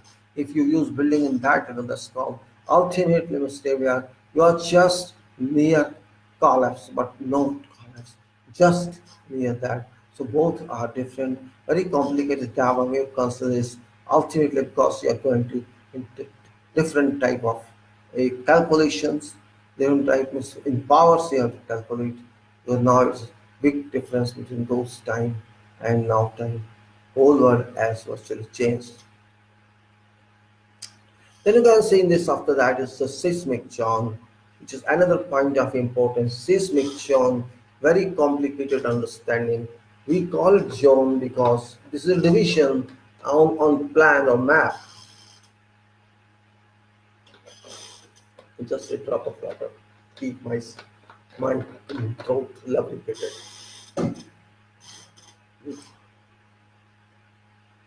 Seismic zone, you all know that there were five zones in our nation. Now there are four zones, two, three, four, and five. Higher zone is zone five, is very dangerous, where there are more probabilities of attack by earthquake. Whereas in zone two, three, you may say it's light one, not very high attempt, imposed actions in future. So these maps give you the ISO maps, the ISI maps gives you where you have to take what. This means of journey only. Then we go to cast in situ concrete and pre-stressed concrete. These are very important materials. Cast in situ means whatever you produce on site or use from batching plant and use on site, that is cast in situ, and other one is pre-cast and we can say pre-cast, you can say pre-stressed, you can say, and this means you are manufacturing or you are producing this material somewhere else and then you carry with, or you are just doing this on site. It depends upon what sort of project it is. You can say this is your industrial project. You keep near end of this colony or a residence and cover it by something so that your cover remains safe. This is, this is a purchase from market, whatever metals you can buy, and that is, that's what pre-stress and cast institute are. Pre-stress is done in factory using done under complete controlled conditions, temperature control and machine control, pressing your precast material and no not providing any reinforcement in that. That item is quality one, you can say, if proper attention is given by supervisors, by engineers onto that, and then the activity of fertile, or you can say fertile activity of your work. Now, fast if you want to work, you can use precast elements for slab and cast in situ for vertical members, columns, and for beams which are horizontal, that you can go like this if you want, because you will first of all save time on site and you will spend that time in factory. And what you have to do, you have to transport those prefabricated members to site and then direct on site. So it will take time that way. You have to pay cost of transportation and you pay cost of cranes again on site to sort them and lift to site. So I think as far as cost is concerned, it's not big deal here because people are not using much sugar these days. I am not using less as possible. Means precasting is then better case as far as quality is concerned, quality of production is concerned. Well, cast on site better, but your site remains untidy in that case. You have to consider those points very clearly. That alone one thing is not adequate. You have to consider both points. Cast in situ means you have to do everything on site from foundations to top of your structure. You have to cast foundations, of course foundations, and then you have to cast columns, then you cast beams, slabs, all in varying stages. It's difficult job, it's hard job, but control is control. If it's better one, and precast pre-stress you bring from factory, you have to place on site using all these devices, and then successful after that you have to route that, you have to fill those gaps between various slabs. Means you have to convert those precast slabs, precast flagstone size slabs, pieces or hollow core slabs. They'll fix them on site and provide infrastructure within that for electrical supplies. If it's not industrial one, you have to provide industrial electric supply. In that case, you have to connect your precast members into a diaphragm form so that that members which are new one to these previous members, those people must feel that we are somewhere protected John. But it is only understanding both methods are fast, both methods are good, depends upon you. If you want quality on slabs only, you'll get, but if you want cost in situ, all members cost in situ, then you have to take good care of job. You have to be all time there to ensure that quality is done according to your requirement, not because somebody did it and this sets out, we can't even remove that, and the structural elements should not touch it in that way. We'll come further on to concrete class. What is concrete class? How we call it concrete class? That's another way, the point. Let us see. 1 minute. What I wanted to say is actually some people are sending me these, or what they are doing, I don't know. They will be sending some messages. There are people, I think. Okay, leave them. Yes, leave them behind colors. All right. Concrete class, which if you are an engineer, or you may not know, I don't know, but this is classification of concrete. Concrete means composite material, very much complicated and composite material, and you cannot forecast it. Whatever we say classification of concrete or grades, this is based on relation only. You cannot guarantee that. You cannot guarantee that because concrete is not 100% uniform. Sometimes it is too uniform and sometimes it is not uniform at all. It is heterogeneous, not homogeneous. You understand what is homogeneous and what is heterogeneous? And if you, well, homogeneous is a kind of uniformity in volume, and heterogeneous is a kind of non-uniformity, means quality of that batch of concrete is not same. It varies from batch to batch. So your concrete in fact is not uniform in quality, it is heterogeneous as well. That is very important point that affects your structure.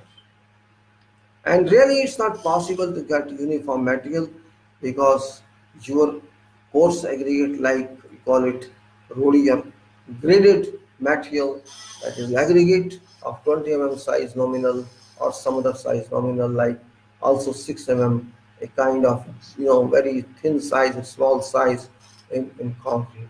And then you have like dust you have to mix. That's also a part of aggregate. This is dust from rocks, and this you can get it from your areas, crusher areas. So then in that there is a cementing material, and then water and other cementing material, supplementary cementing material. So that consists and composes concrete, and you have to decide in varying proportions of these materials, which you can find out through trial mix method.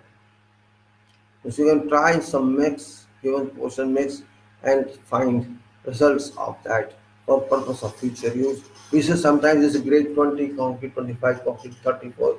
This means compression strength of that concrete on 28th day according to standards. On 28th day, your concrete must get that strength minimum. And in some cases you forget it. You don't care for your this road, it is excavated, nobody was clearing that, and how can I sit there? There will be a question. Yes, I can't help it if you cannot understand that. It says 7th day can be checked because we have to remove shutters, and 28 days we should get that strength plus some deviations. So if I say 35 concrete is there, let us say this means 35 Newton per millimeter square, 28th day strength. If I say 40 Newton means 40 Newton per millimeter square that day, or if you convert it to kilograms per centimeter square, then whatever is 20 is 200 kilogram per centimeter square, which 25 is 25, 250 kilogram per centimeter square, like that it works. So we are getting from standard is Newton per meter square, but I'm converting that to kilogram per centimeter square, which is a better one. And then if you have to take major calculations, you can convert further this kilogram into tons for your own method, or use the kilogram calculation is better than no calculation at all, better than just depending on your software. I do not depend upon that software. I I got myself the eliminated when I went there. They were checking it. I said, okay, check my internal product. So they didn't check. Well, it's like that. So when I say grade is very complex, it's not that we consider. If you fail in that grade, if you fail in that grading, your concrete shall not be accepted. It should not be accepted because this is not what was required, and this won't work on that design. It is very important point for you to understand that concrete must have at least that strength or more than that. If it has, it's fine. You can move further because it's not natural stone. It is created stone, artificial stone. It contains reinforcement, it contains concrete, and this cannot be removed from site immediately. You consider it as permanent material. You cannot remove it immediately and you cannot replace it. So it is very significant material. You can replace block work, you can replace brickwork, you can replace flooring, you can replace ceiling without causing any damage to your structure. But you cannot remove structure. You cannot remove that, understand. So take it very seriously that you are dealing with concrete grading, and there have been results that negative results were there and no solutions would reach on that. And that's what I say. So quality grade, concrete grade, and then reinforcement grade. Similarly, you will find reinforcements of varying specifications, varying grades for 60, for 150 Newton, and like that. In mine, still very lower grade as well, and still those materials are available. So this you can go to, instead you go to fire controls. Fire controls. This reinforced grade is not difficult because you can link to concrete. Yes, only one thing I would like to say in reinforcement, one very important point, that is because reinforcement is very difficult to handle on sites. Concrete can be left, in dry state. It can be transported in dry state as well. But steel is different. It is very strong material, but it comes in lengths and it's difficult to control. It still requires something very specifically for purpose of storage. It requires very good ground surface, good floor for on which it can stay for weeks, and that it should be protected further, and you will not understand that why protect it. Protection is very easy because it's free surface, a shining surface means if you got it shining from your factory and you just apply water on this for purpose curing for 2 days or 3 days, this means at that time when you are protecting it, you have to provide some solid surface, some reliable surface on it, so the moisture contact does not reach here. Moisture does not reach to surface of steel, and if it reaches, it will cause rust. Red oxide, and that to red we provide for purpose of iron production, steel production, as well we use sometimes some other liquid for machine. Likewise, you can use epoxy for this if you want to protect it permanently. but you are not going to use that because maybe it's available, may not be available. Reinforcement management is very difficult. Keep in mind that if you use rusted steel, which is very common occurrence in steel, you are not going to get full benefit of that. It will add deterioration, future deterioration to concrete. If rust is put in concrete, that still is allowed, and unfortunately, everywhere it's being allowed without any support to understand from technical person. They give you many explanations which are no use at all, but they say that. So keep in mind about reinforcement, grade and the fire controls. Fire is unknown. Only force unknown is fire. Its timings are unknown, duration is unknown, and people actually do not like it. Fire. It would happen due to HVAC fault, due to electrical fault, or due to some other fault. But most common are electrical faults and HVAC faults. Electrical fault, I mean to say short circuit or wrong connections or excessive wire in your one duct. It happens. And electricians, those who are intelligent electricians, educated one, they can give good time. Okay, I have this today. I can help you today. This time must be there. Otherwise, you wait for fire. If HV is there, HVAC means there is fire damper, there is volume control damper, and there are various a screen of filters, many other connections where you can get water through and wash your vehicle. But this can be done for one day alone, not for every day. If you do not understand this fire, you have to think yourself. So when is a fire in the house which will happen, you will run away first of all, right? You will not use electrical, put off electrical work, right? Electrical supply will be off. What will be left then? Your wall, your column, your beams, your soffit of slab, all shall increase temperatures because of fire. And there may be some limits where from there is difficulty to control them, to keep them standing. So that must establish. If you get news of fire, immediately act. Or else cover you provided to concrete can limit only. It can work to some limit. It cannot work for hours together.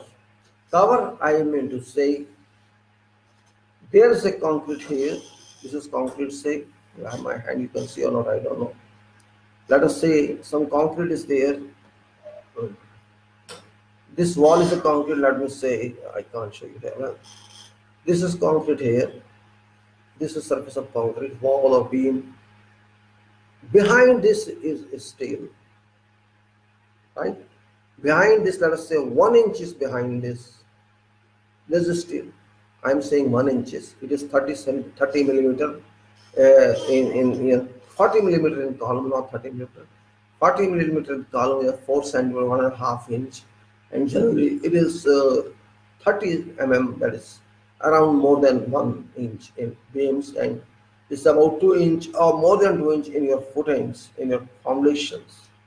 This cover we call in general language, it is cover to concrete, though this portion contains only concrete, and this is provided because due to heat transmission, this 2 centimeter or 2.5 centimeter portion resist flow of heat immediately. It takes some times because of concrete temperature. It cannot crumble immediately. We get one part of here heat up, other part not heat up. It happens. And also, if you provide such covers and do everything possible, you can fight to some extent because you are at least sure that this building will not fall immediately. So that's point. Only you consider. Then we go to this particular. Also, I have to say that these dampers, as I talked to you about fire dampers, there are fire dampers in HVAC system. But these dampers, when performance is required, these fail. When fire is there, sometimes these fails, these fire dampers. So there is no use of fire dampers in this case.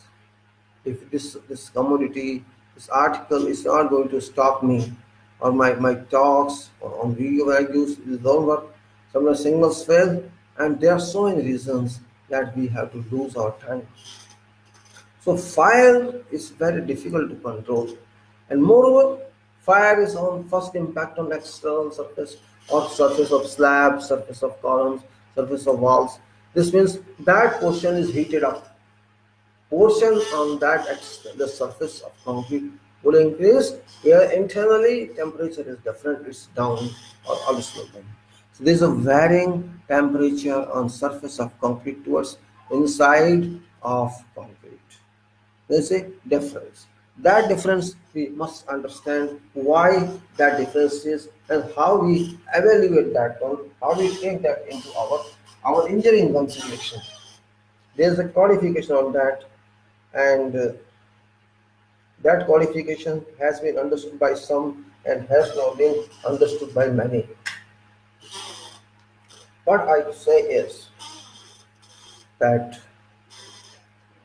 fire is there in your column, in your wall, and it's coming from four directions in column, and it comes from two directions in wall, and it comes maybe in three directions in a beam in slab, because on fourth side this is slab, and on surface of a slab this fire is going.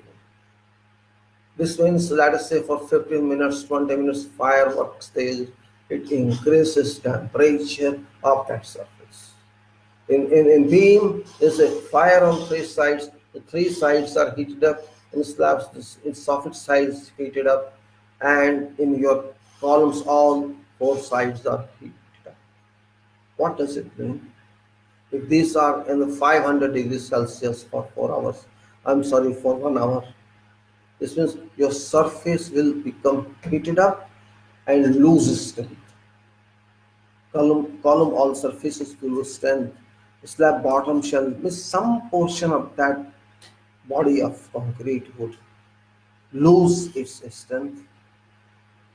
And once fire is over, how much this heat penetrated into that, and how much heat it has gone to concrete, and how much is balanced, that becomes a question of analysis by those fire engineers and others. That's very important. And whatever is remaining there, say 60% is remaining still, 40% has been affected by fire. I am talking volume of section, means volume means when you take volume means complete volume is taken, not just area of projection. Projected area I'm not talking here. That is a part later on. I am talking it. Fire volume. And if your carrier is not caught by fire, somebody else hit it, then that would have caused a loss donation. That's what I concern, fire.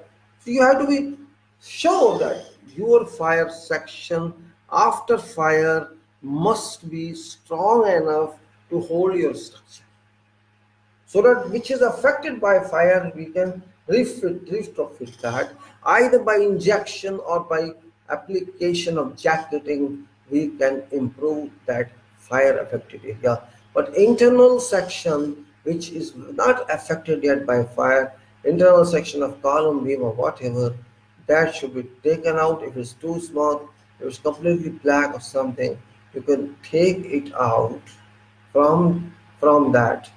That take it out means your surface is in question. So you work on surface on such items from where you can get freedom of these criticalities of fire.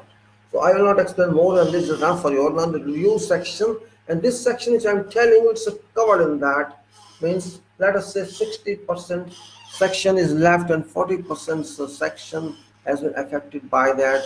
So which is 40% now, 60% now, that is not affected by this, remaining 40% volume affected.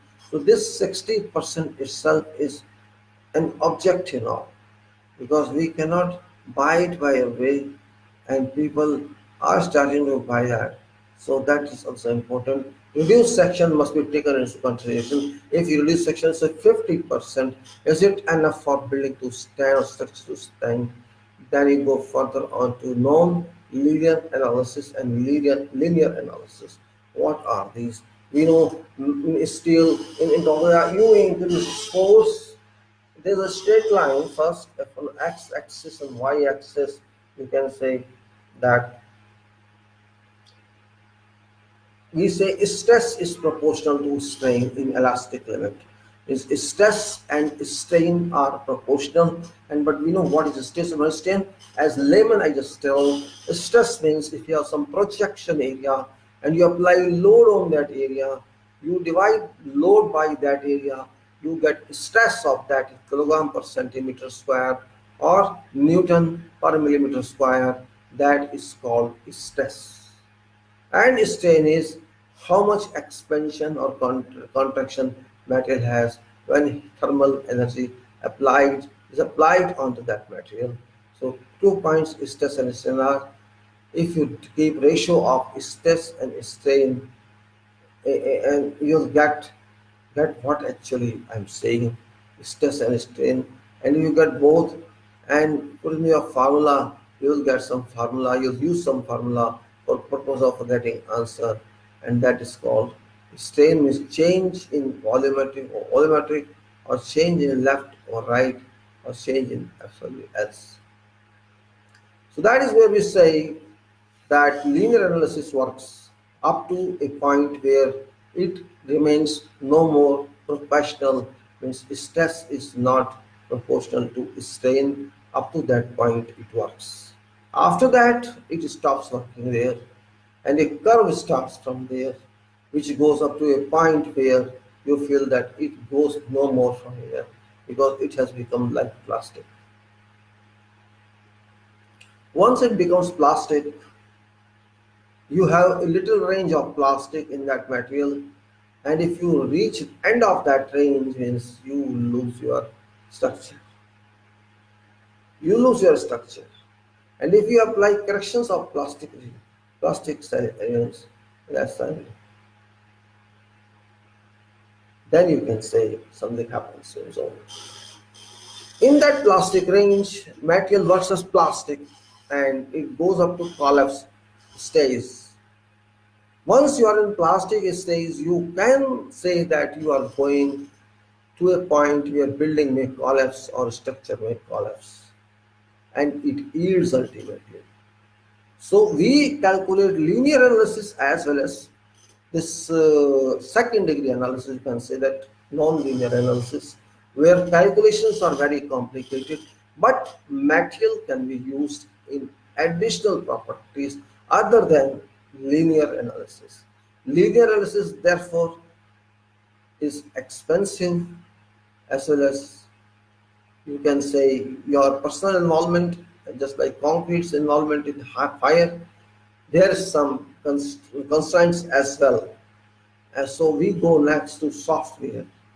Software are many, you can use any one of them, but best software is your experience, your assessment of what you have to examine. And we are not here simply to examine what smell I am giving to you. That's not my job. I just try to explain how we can move that software. StatPro is there, many other softwares are there, and you can use your own software if you devise your formula. If you're interested in them, softwares can be produced. Indeed. Now we go to basis of designs. That is very important point from moving further. What is basis of designs? There is a chapter in Eurocode's long chapter, but basis of designs means what way you want to design it. First of all, you have to decide which document or code you have to apply. But basis of design is very common, and you can explain to someone if you wish, and doesn't matter.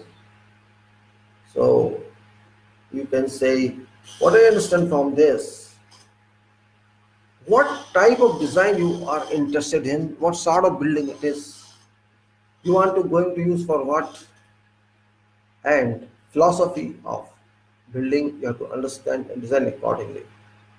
It's not necessary which formula you are going to use that.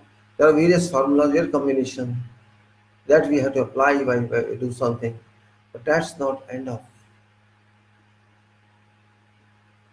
You can say basis of design will tell you later on in details. You have to consider long span of your building. You have to consider duration of this project for use, and you have to consider what type of metals we have and in what way we will like people to keep fresh and to remain without tiredness. If that basis of design is required. But I have not seen people still coming to ask that, coming to discuss that. For them, there's no basis for anything. Then, design estimate quantities. It's not big deal to estimate quantities. People do it, but mistakes they commit. Third, yes, you can say some limit is there in that. Then you may say you have designed complete drawings. You have structural drawing, architectural drawing, services drawing, and you are good in takeoff. Takeoff, I will say, taking of quantities from drawing. You can take off those quantities. The volumes are there sometimes. Some items are volumetric, and some items are in tons, and some items may be in cubic contents, or some items may be in linear contents, like you are in pen with you, calculate it and find quantities. Everybody should get the answer that there are various methods to quality analysis. You must read drawings, you must understand drawing. If you cannot understand drawing, you cannot find quantities. It's not simply I did on that side, that's why I'm doing this, that same design there. You can repeat designs, but you cannot kill designs to let them work. Moreover, then I move on to when you have designs, details, length, breadth, height, linear meters, square cubic meter, you can do follow this.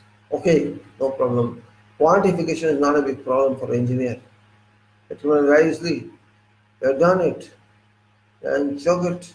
Then you go up to your global structure or structural element.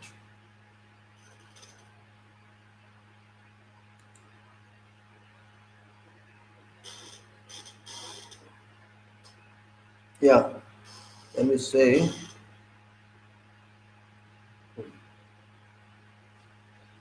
Let me see this list. It's an important one for me to talk to you. Yeah. Global structural elements. When we see when use on softwares and design something, but I'm not using that, so I'm doing Excel sheet only for my calculations because I'm not designing widely. Those who are professional designers or those who do only design or devoted to designs, they have so many informations, they know it very well, and global commands they apply. But problem is design is one part, understanding of design another part. We have to understand building that structure we are going to use, what way it would behave. If that point we do not conduct, do not understand that point, behavior of that structure or this structure should conduct in such a way, then you also get help of that.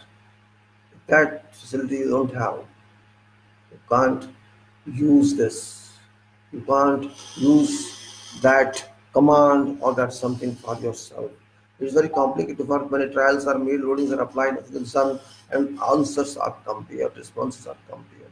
And even after that, you're not able to correlate it to what the client demands or what there's some organization, there's a delaying you services or designs, and then you're not having a complete compliance or report of that. And it goes back to your area. That that is what I say. Means schematic designs are done in just like imaginations means it's not practical designs, no working designs. You scheme out something, you this is why we are going to use this building in various floors or in sides. This inform just you have to start, but you have to be careful. So simple. You have to start but be careful. And that's where schematic design works, and schematic means you cannot change schematic design. You cannot say that this was my proof, my job, I was doing it. Well, it happens sometimes, it doesn't happen sometimes. So let us see what else we can see. After the schematic design, issued for information, all that construction designs and all that. Well, this is very important factor that we issue some drawing before issuing final drawings just to intimate this is what we are going to do and you are ready for that. But what happens? We don't state that so this work is gone and this is gone. Why this? We got it from your site. We got all your text from your site, all your belongings from your site if we are third party from your membership. Then you go for schematic designs and other designs, let us say informative designs. Sometimes what happens for purpose of showing the informed party that we are doing this, contact also gets it, client gets it, everything. This is what we have in mind of we are working on. We just want to fulfill something and also design something so that that design can be further explored by people who know designs. They can know what actually we want. I don't think it's very complicated on this, there is no problem at all in this, and it's something like I said.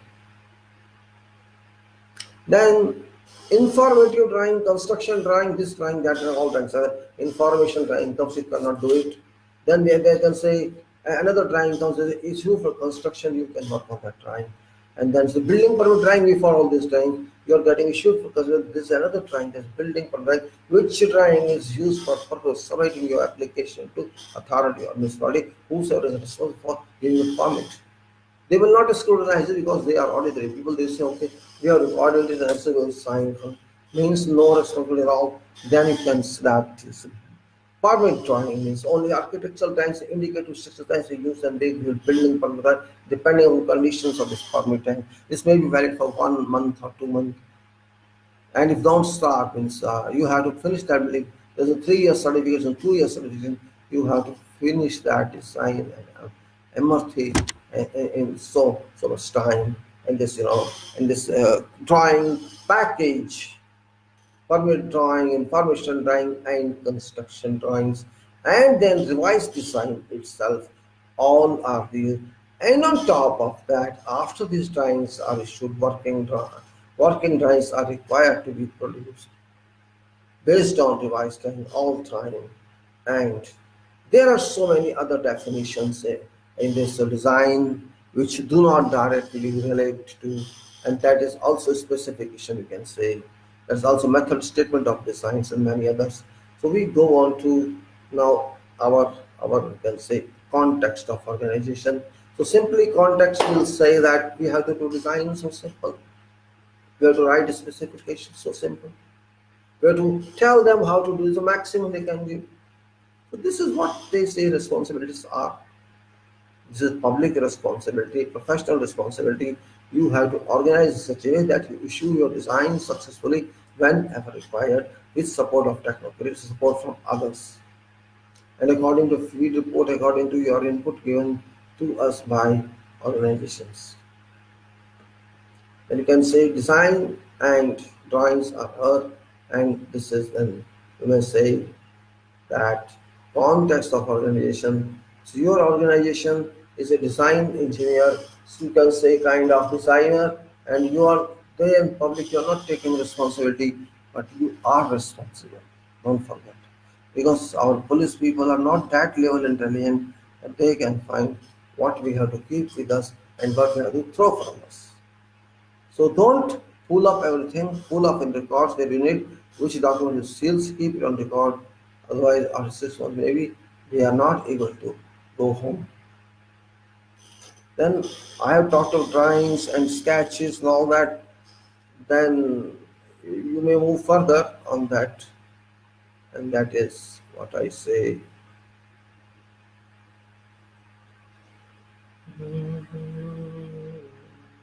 Organization and the text of organization, I say. Now I'm going to leadership. What is leadership?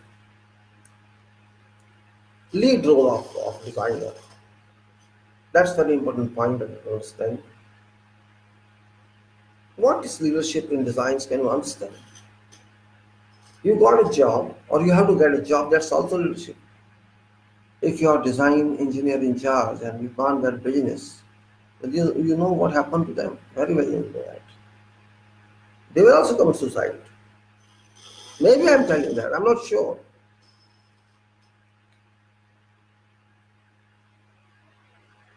Hmm. It says policy you have to decide, commitment you have to decide, who will work in what position in the organization you have to decide, their authorities and responsibility you have to decide.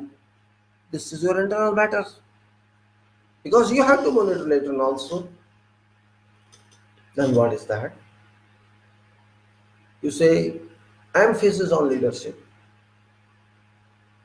It's not I'm top manager. Every manager, every manager is responsible. Who is having security guard or security pass? This oil refinery, oil field. Here, certain range is there. That's what I say.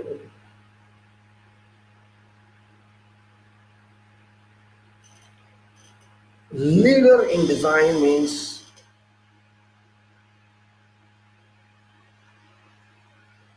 you have to be accountable for designs. You have to be accountable for some budget. Means greater accountability and involvement in organizational management system. Integrate requirements of management, integrate them, make them together, and organize in core business process. And you have to ensure that management system allocates necessary resources. Business has some ambition, and management system achieves it for this business. And our top management, they are responsible to communicate to important management personnel or system people and other employees awards on product. But there, there. Point say then, go further, you'll find that communicating management, communication importance, and employees awareness. All these must be understood by design engineers and related employees. No one, no one can think of that. If no one can study that, you are not doing your job. So I am very concerned about this leadership and design because design leadership can check also site leadership. They can check it. If you consult all things, all questions and answers to them directly, then your personality will suffer.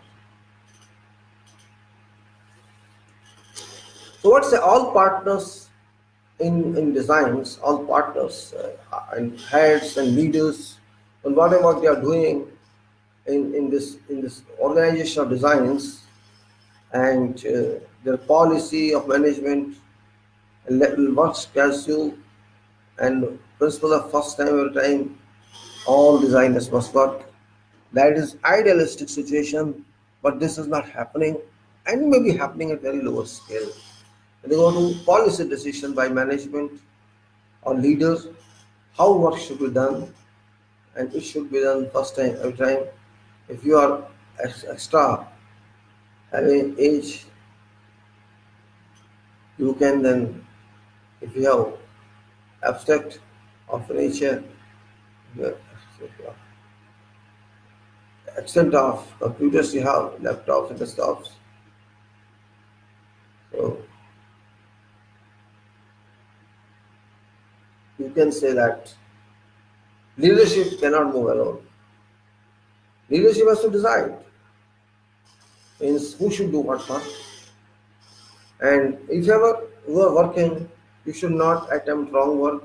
You should first consult all documents, codes, and then you can say this person is a resource or not. So we say right person only for right job. And if not available by some reason you then hire them on money. You fix with them this much you are going to get and it should work. Then you say You say that work should be affected in scheduled time, a scheduled time which is with you given by your planner or some other planner, or you do as this. Because planner has given overall time and specific schedule of detailed time. So that information you can collect from this sheet. It's not a difficult job, it's an easy job. Then after schedule and required degree of compliance,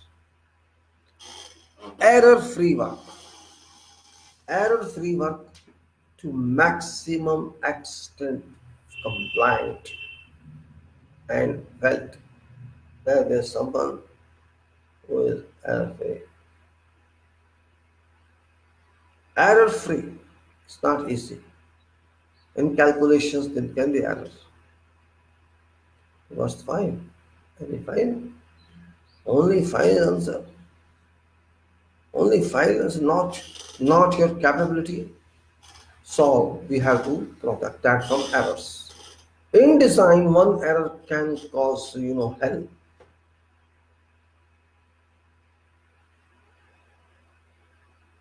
Positions to make. Organization has devised various levels of positions such as top, middle, and seniors and detailed management levels. Then top management continues or contributors, top management contributors are leaders in themselves to direct and guide all others. They are leaders, you know that. Let me stand for about half an hour just to stretch my legs, which I really I'm feeling bored and drowsy, so I get something by standing here.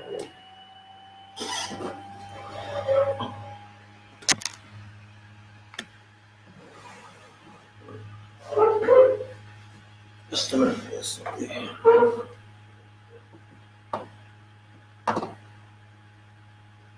Okay.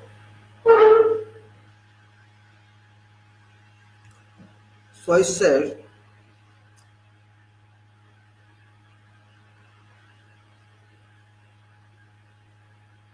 they require to provide vision to organization. That is very important. Because if you move without any forecast, without any vision you want to achieve, you will move in darkness. You have to fix your target that you can achieve, and your client requires both. You are doing a project for some person, for some client. What actually that requires? And for that, what is your vision and what your people think, your managers think, or your senior engineers or managers in this case they think?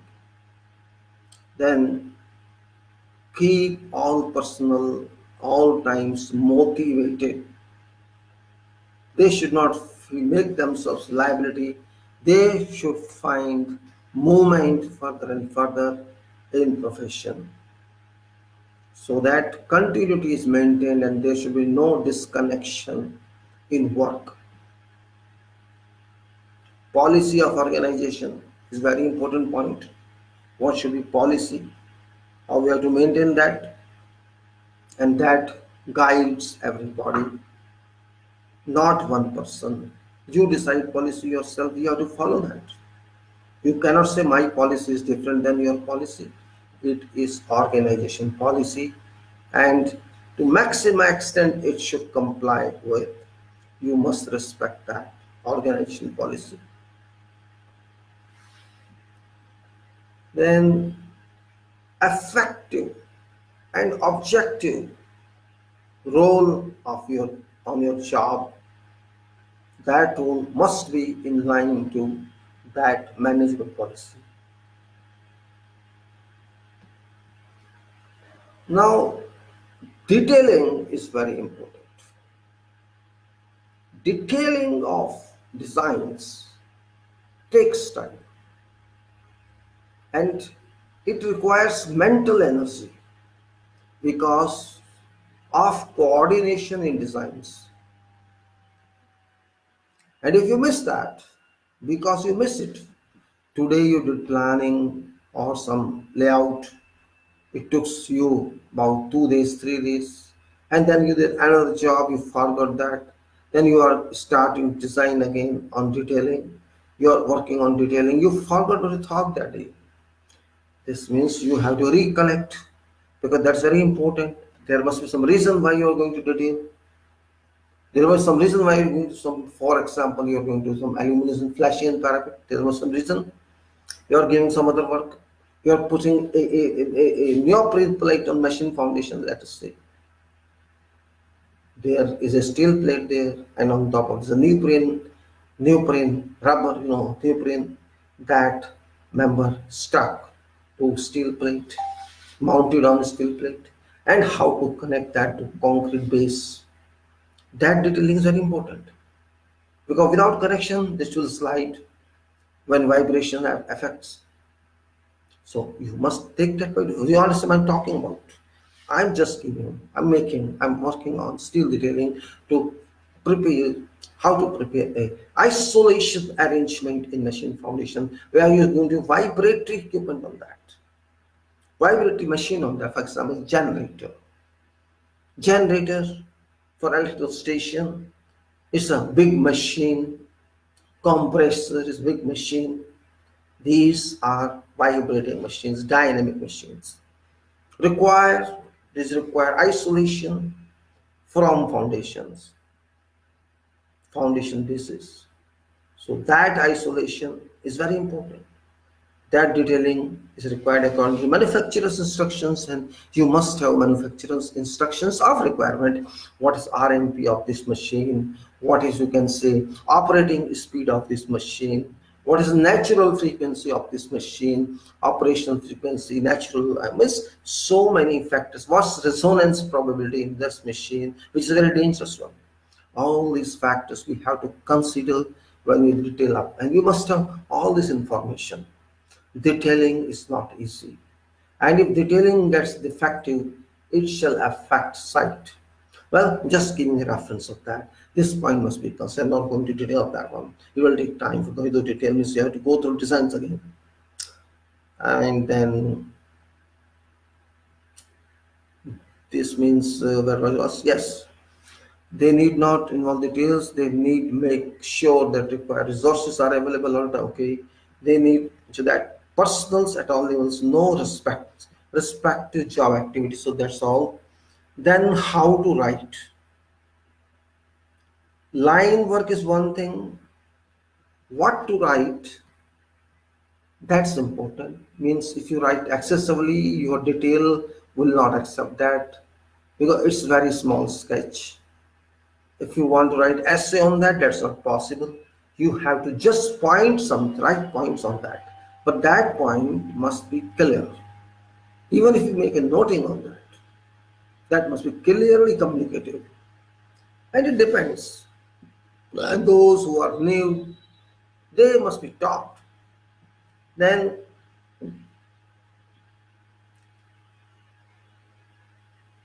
you have to think they should keep efforts on for organization, bring more jobs for future.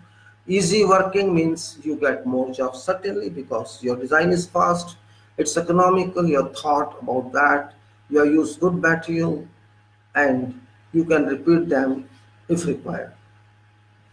Job training is, of course, designer. Every designer is intelligent, hardworking, knows technicalities, and can learn. So it's not a problem. But where problem comes, we'll discuss. The leaders have to, in all cases, all time ensure that device management system is well monitored, evaluated, and necessary improvement is inducted. So that's very fine. Again, PDC, I say, plan, do, check, and act. It applies in this system. They need ensure that all necessary information regarding system management is communicated to all persons. So it's natural. Again, communication comes into play. Communication internally is not necessary of one office, maybe of 10 offices all over the world. One is virtual office and is physical office, and you have to communicate with each other depending on what sort of organization you have. and you have to communicate to construction people, you have to communicate to drawing, sometimes you have to communicate to vendors also just to get information about materials, which maybe your contractors are lacking into know. You have to get direct information from your vendor. It's a part of communication, and that might have a different nationality. You have to communicate in a way mutually both understand each other. So this happens.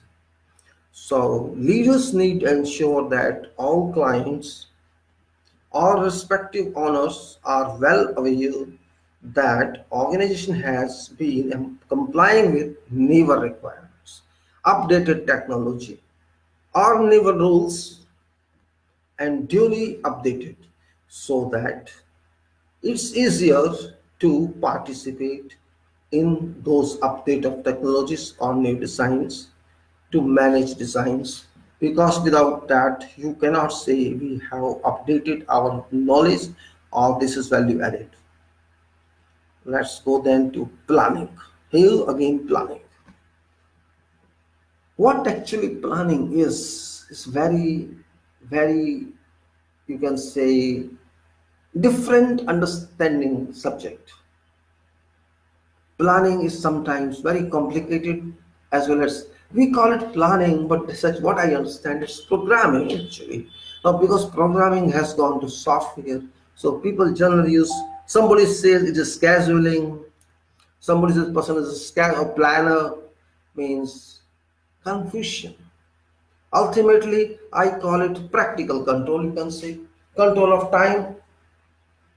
Control of time is you have to control your time, how it moves.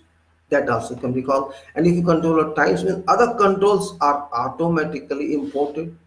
Your control of time means the control of cost, and control of cost means the control of quality and time both. So what it says in your standard or what's requirement actually means actions to address risks and opportunity. Very simple.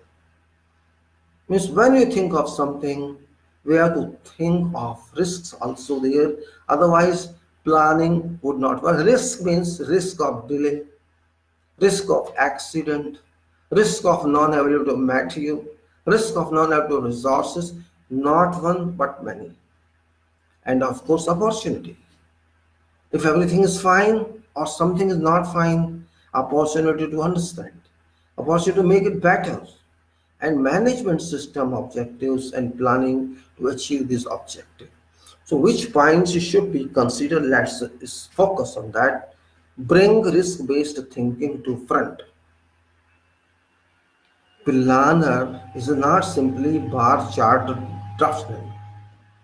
That is only depiction of your mind onto that chart, nothing else. It's not time scale. It's the thinking skill that you are doing planning. So you bring that risk-based thinking to your people. An organization pinpoints risk. One time you pinpoint risk and opportunities together, you reflect them, then how to resolve them, question comes in, and you have to resolve them. And if you are unable to resolve them, problem continues. You can't plan. If there may be many problems after that, if you have a risk, how to solve that risk? You have to find certain solution. If this solution is fine, your time is okay. Otherwise, you have to give time to finding solution. So your time is affected. Section of that time which is kept for implementation is affected. Either you have to prolong that milestone or you have to apply more resources there. So your planning is a variant procedure now, which you thought just a line, a bar chart. A bar has fracture, which affects everything on forthcoming activities, sequential activities, and no control on this bar, which we are considering. Then how to address these risks? Questions arises.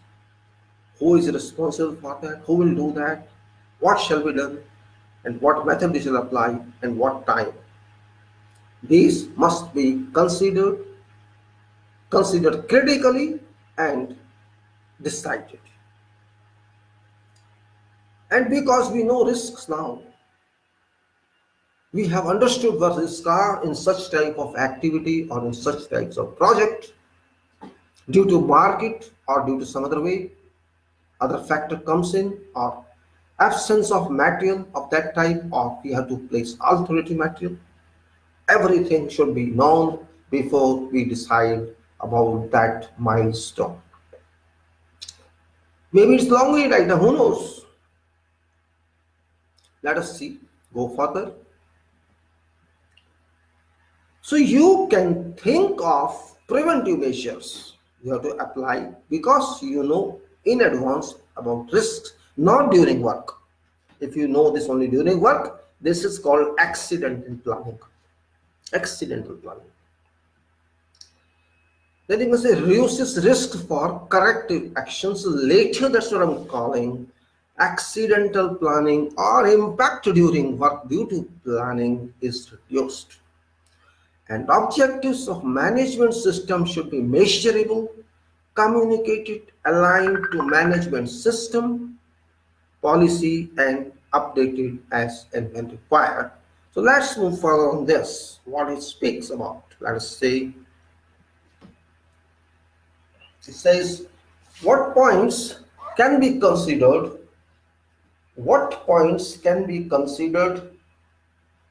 risks in structural design. What are risks means points would define what are risks. Structural design contracting is not easy. The question is, what is not easy? There may be many factors that hold it, that put barricade on this. Let's say what type. Feed is not available. Feed, F-E-E-D. We have started designing, but we don't have feed. And what is feed? Feed is front-end engineering design. That philosophy is called feed, which must be available in document form or in some other form. If we don't have that philosophy, how can we imagine and move further? Because that is technical backup in precise manner or in directive manner, what method we have to follow, what formula we have to follow, and what is requirement for this project. If it's that way you delay, then information required from client or owner is not available in time, which can waste potential working hours. Client failed to tell you something because you did not communicate properly to that person. That's a fault, but that information is a must. Then you can say physically what is happening. Surveys are not done on site in time. Geographical survey, which gives you coordinates. Geotechnical surveys, which gives you layers below, what sort of layers are there. Up to 10 meters, up to 20 meters, I mean to say soil exploration at that stage or pre-stage of designing has not been done. So information cannot come to you. Parameters of structural soil cannot come to you because of absence of survey and exploration. Both are important. Geographical survey and geotechnical survey are important one. Both, because in big projects so many services run, surface services or subsurface services or electrical services or some other services, all work there. These all must be available in concrete information status. Concrete, I mean to say solid information. The architect delays issues of required drawings plus professional practices. Then services engineers delay issues related to allied services Also, this is professional delay. The national parameters are not available, required to be worked out. National parameters. Do you know what is that? We are using, due to some modernization of designs, European codes nowadays, all over world generally. Of course, previously we used English codes or American codes, but later, for last more than 2 decades, these codes have come in, and particularly for last, I think, for maybe 10 years, we have been using, we have been more weight on European course in civil engineering. There are about 58 codes of all disciplines which have been published, and there's so much information, that technical information, engineering information, and certain informations are not available because of reasons of locations of your project, because they cannot generalize your geographical information, your climate information, and practices and conventions informations. Those informations you have to decide yourself, in addition to those codes which are general. So these information which your country has to decide, that's called nationally defined parameters. Nationally National parameters, which are annexes or amalgamation of that into that code. Either put in that code, insert them, or have an annex of that onto your European code. This is my national parameters which I will use for our country. So those are not available due to whatever reason. In that case, you have to either assume that or take from your own source. Then design service contract payment. You are not getting payment in time, so naturally you can't move further, because you have to pay to your employees, and you have to meet expenses of the office, and you have to take food also. So that is another material, another problem. I have to say that you are not being paid in scheduled time. Well, this happens. You can't say, sometimes you are paid, sometimes there's a delay, and you cannot take it as big fight matter, because if you are paid on an average basis, it's okay. Means you have to move business, and all following issues can be checked by intensive engineering coordination from very inception of award of service. So natural coordination you have to make directly yourself or through your subordinate. You have to provide some person yourself for that, and that's very important actually. If you don't do that, you will suffer. Then every leader responsible for task should follow progress by all interactive persons all time, and status updated. Now, issues should be raised in all, in the internal as well as in external meetings with all others involved. Then all numbers or minutes of meetings should be recorded, which is very common, all that, and communicated to involved personnel formally, and later on giving reminders and further follow-up of related activity update. Then this is, and there can be many more obstructions depending upon project. There will be government obstructions, or there will be some other reasons. There will take permissions from some departments. It happens in control areas. When we go to clause 7, that's support. You must have support everywhere, in designs, in construction, whatever. But this is a support in annex SL. Support column is support form is there, and which is general. I explained you this before also in other forms, but only considerations vary. Titles remain same, like number one, resources. Number two, competence. Number three, awareness. Number four, communication. Number five, documented information. These are all resources: competence, awareness, communication, documented information. End point of considerations are material, equipment and human resources, capacity potential of organization and individual, qualification of personnel, awareness among all pertinent system and its functioning, written job description, work procedures, safety procedures, quality control procedures, administration methods. Documented information is different than documentations. Whatever information about management and procedures are processed in whatever form, such as written text, maps, charts, designs, successful implementation, evidence of compliance, etc. No system of documents but evidentiary available documents for reference and in future use documented information. Now we are discussing about that. Resources being electronic equipment, computer, laboratory, printers, offices, establishments, and also national and international communication. Now these are resources which are documentary information containers, and human resources being leaders, seniors, engineers, drafters, all. Human resources should be a relevant professional diplomas or degrees and experience.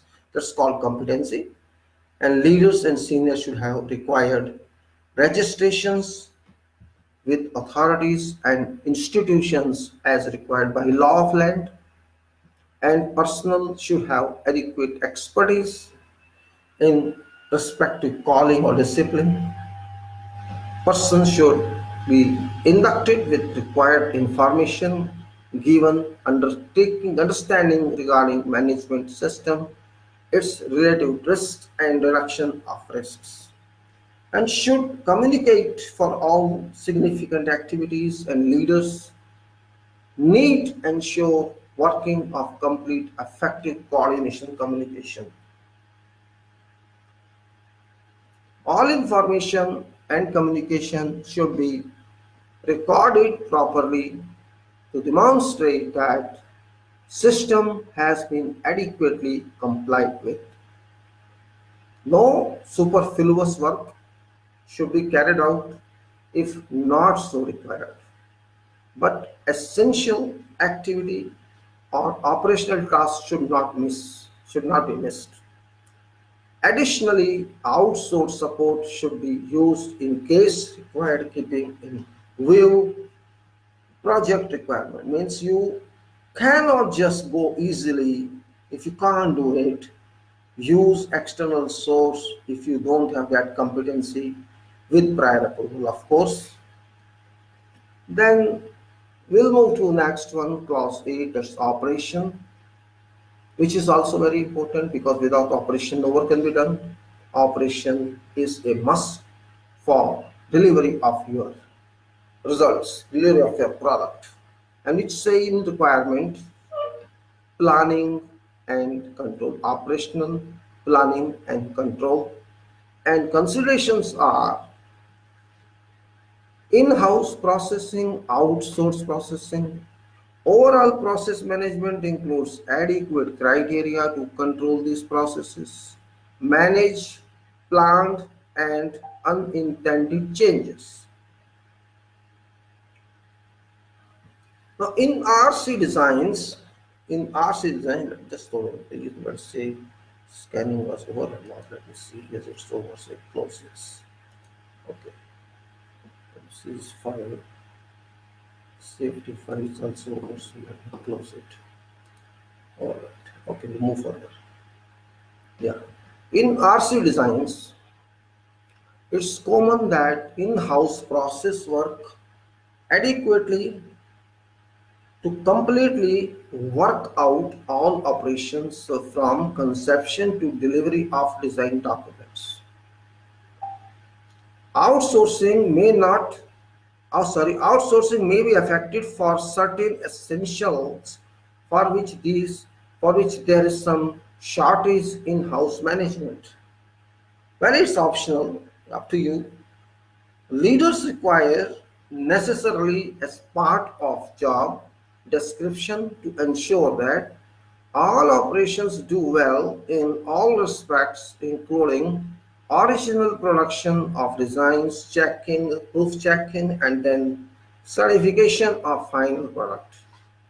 A leader has to produce schedule showing all dates from commencement of project to stage wise design deliveries and all deliveries, including specifications.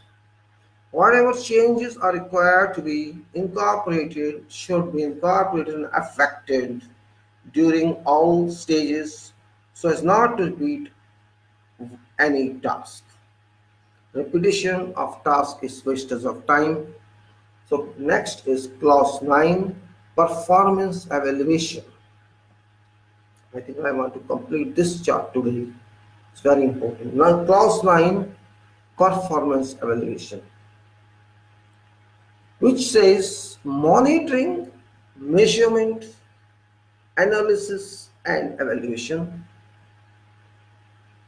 internal audit, management review by management. Now, what considerations we have to check in? Management requires to decide about internal audit to ensure compliance of system. Final review by management to ensure its compliance and whether or not system works suitably, adequately and effectively, and that's PDCA, plan, do, check and act. Engineering operations are monitorable and measurable for purpose of further analysis and earned evaluation. Now the monitoring, measurement, analysis and evaluation is a defined process which requires to be conducted both by internally deployed management as well as at defined schedules by external third-party audit authority. Many observations are recorded by both internal and external auditors, which notings and instructions should be entirely reviewed by top leaders, management leaders. Top leaders then requires to decide, degree of compliance of current system and what steps shall be required to be taken to make it fully compliant, and also what degree of value engineering can be inducted onto existing system for further successful competitions. Value engineering, you understand, I have explained many times. Value engineering means more than required to do something on that work, and not in terms of money, but in terms of your proficiency. If I say this product gives you this efficiency, then if I give you more than that, or if I increase life of that product due to my value, you can say my capability, or I save something else to you in whatever form and prove that, all these points, all these factors limit to value addition, which is nowadays in demand, that everybody shall give us, if we give payment this much to you, we will get this services. But what in addition shall you give us back if we give this job to you? Because everybody wants to make more. So this quality addition, value addition, if we are able to provide on our product, that is, you can say, a difference in approach. That is a difference where we can stand, that we are here, you can say, unequal. No other person can match us. Inequality status values these days are all are same, there's no difference. Suppose I say there's a quantity survey, you survey quantity, find out quantity. There's another quantity survey. He also works out quantity, and there are survey with all organizations. But everybody can find that quantity. But what is the specialty in you that I should do this job? You have to define that you are more reliable, you are more efficient, you can understand better, you can analyze this project better, you can discover, you can say, you can discover hidden items, or you are better in claims management, or you are better in communications of claims, you are better in structuring of claims.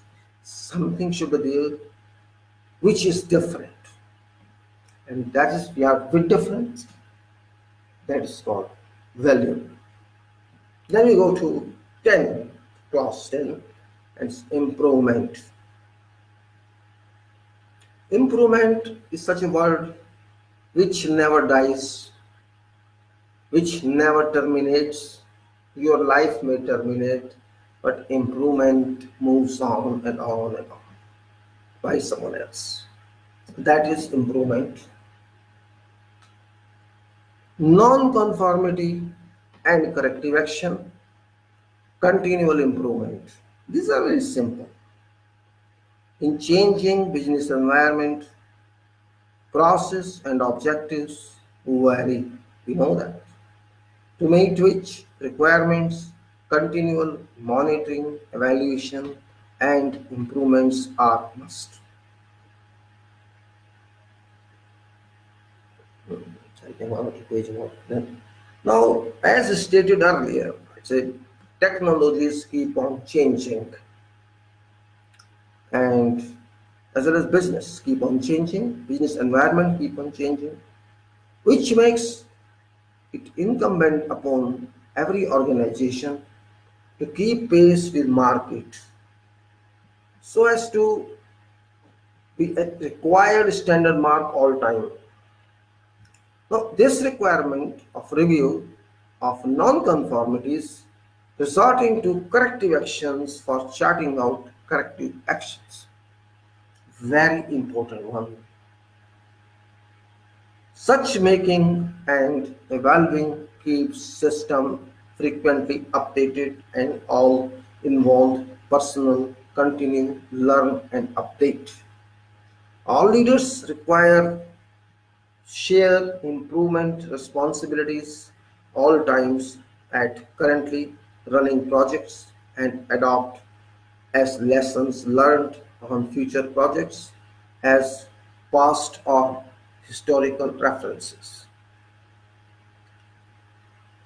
Non-conformances. After all, why do non-conforms happen? Shall you not think about that? When something is defined clearly in text form or in some other form, why do we expect non-conformity? That is very big point. It has, although it's a part of quality monitoring, quality check, yet even if there's no quality, why should there be non-conformity? Question is that. Why should we accept non-conformity, and why does it happen? Well, it should not happen, but it happens. It happens due to so many reasons, and those reasons you know. Only reason is lack of working rightly. Ignorance, carelessness, lack of concentration, and many hands on one job. Problem is when you people work alone, there are less chances of such non-conformities. But when many hands change on the same job or work together, everybody has different proficiency, everybody has different level of ignorance and different level of concentrations, as well as different level of seriousness. Some people are responsible, some are not. Some people are serious, some are not. So result is that No one takes responsibility. You cannot fix it. Impossible to fix. But as company, you have to accept it because you are not very efficient in keeping characters of these people in one line. So mistakes do happen. Mistakes activity wise or mistakes system wise, it happens. So we have that, you can say, drawback in management where non-conformities do happen. I have not gone through specifics thoroughly. I did not think of codes. There was some error in understanding, or there's some error in drawing, or there's some error in an approach, and it happens. But somebody caught it. Somebody observed that, and it came on to group head. Because even if you put on individual head, it doesn't mean anything because non-conformity means somewhere something is wrong, and correction is a must. No problem, it happens. You have corrected that. There was NCR, non-compliance. You corrected that mistake. You brought it to standard, and then NCR is closed. But it should not repeat because NCR is a management document in some negative approach, you can say. It speaks something that you failed somewhere. And also you cannot say that you were passed all the time everywhere. When you work, there should be something. There should something speak that we fell here, we punctured here, because you cannot claim that you are master of everything. Because here work is moving. Yes, in manufacturing, in production, where robots work or where automatism exists, you may expect something, and that is where difference lies in Sigma and IS 9001. It happens, it's natural. So lesson is that try to minimize, try to be attentive, try to be concentrative, and try to understand everything before doing that. Okay, proof check, you're done. All these are formalities.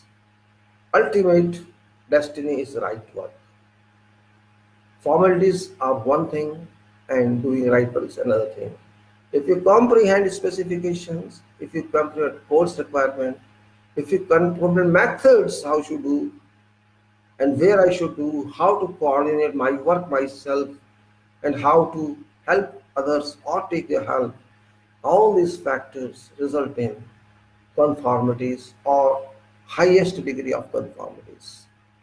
And until that's not possible, certainly you will find you'll be invited by non-conformities. Either you invite them or they invite you, it's same thing. I should say you invite them better because you are not attentive, you are not serious.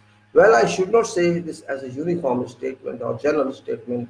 We'll go to then to improvement is very important here. So documents necessary to support this system, and which documents you can say help you. Now this is your contract of designs, means service contract requirement, because you are delivering engineering services to someone. Contract must be there. It's no joke. You cannot say, no, I had talked to that person. That person says, no problem, you're my friend, we'll keep good relation. Just start work. That is childish system. Okay, you're my friend, that's fine. But this is commerce. This question of time, this question of money. And we are working not for one day. We have to work for a couple of months for you. And I have my liabilities. I have my workers, my staff, my personnel. So contract is a must. If you are having subcontract or service contract, both becomes bound to some clauses. That's very important. And I have seen these complaints from various designers saying that nobody is signs contract. Well, I cannot complain on that, system is here. But I'm not worried about that. My question is, what should be done? That is my approach. It is happening or it's not happening, that is another criteria. But what should happen, that is more interested.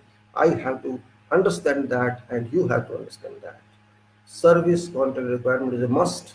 You have your own design of that contract, or you take design from some sample from somewhere else. Both are same. Means you have to cover your liabilities, and that party has to cover that liabilities, and then work liabilities, and what is consideration amount in that, or what percentages are there, whatever way you decide, what is payment terms, and what are other conditions. All that are better, is better if you have that in writing, because it's cost it sometimes in a big project it costs a lot to that party as well as to you. That party should like to save everything, but that is not practically possible. Then you go to scope description. In contract, generally scope is not defined, though it's a part of contract. So if there's a lot of work, means they give a separate list of scope. So that scope must contain your role on that project as designer. Sometimes designs are not given full, some other party is used for something else. Let us say design and project managements are related. Design is given to you only, and they are giving something else to someone. It depends upon what you are doing, what someone else is doing. I cannot say that you can do everything, but it depends upon the scope, what you agree with that. And that scope means it is cost. If you have described the scope clearly, and based on that scope you computed cost of your expenses, your consultancy, then that scope should be clear. So that person should be clear that this work only this party do, nothing else. It's very important. Because little change in scope can change your contract, can impact on the contract. Then objective description. What are objects? What you want to achieve? Complete philosophically should be given, and quality policy. I have seen quality policies posted by many companies just in A4 size pages on this is our quality, customer satisfaction, this and that, and just a copy, yeah, saying, giving. Every person is interested, every company organization is interested in customer satisfaction. But what sort of satisfaction that must be described is? My customer satisfied. What? Your customers knows nothing about your work.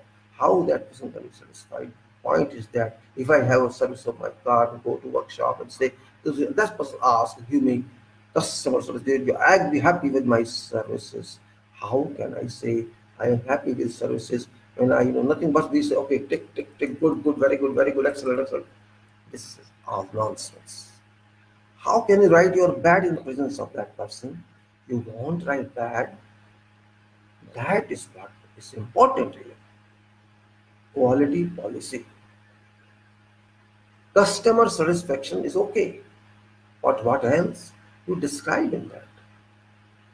What quality you want to give.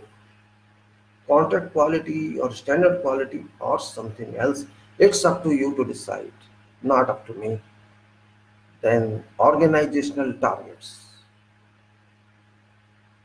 Where you are moving to, what you are going to do in future, and what you are going to do on this project. You must understand yourself and decide. You are ambitious organization, or you are just a normal organization, or just means want relation only and not giving good work. Everything is important. And commitment policy. Quality policy is one thing. Organizational policy. How strong you are in your responsibilities, even if you are losing. You are losing, you cannot run away. You think you run away, that is what you have to decide. Commitment in business is more important than something else. You are committed or you are not committed. You think about that. And what is process description?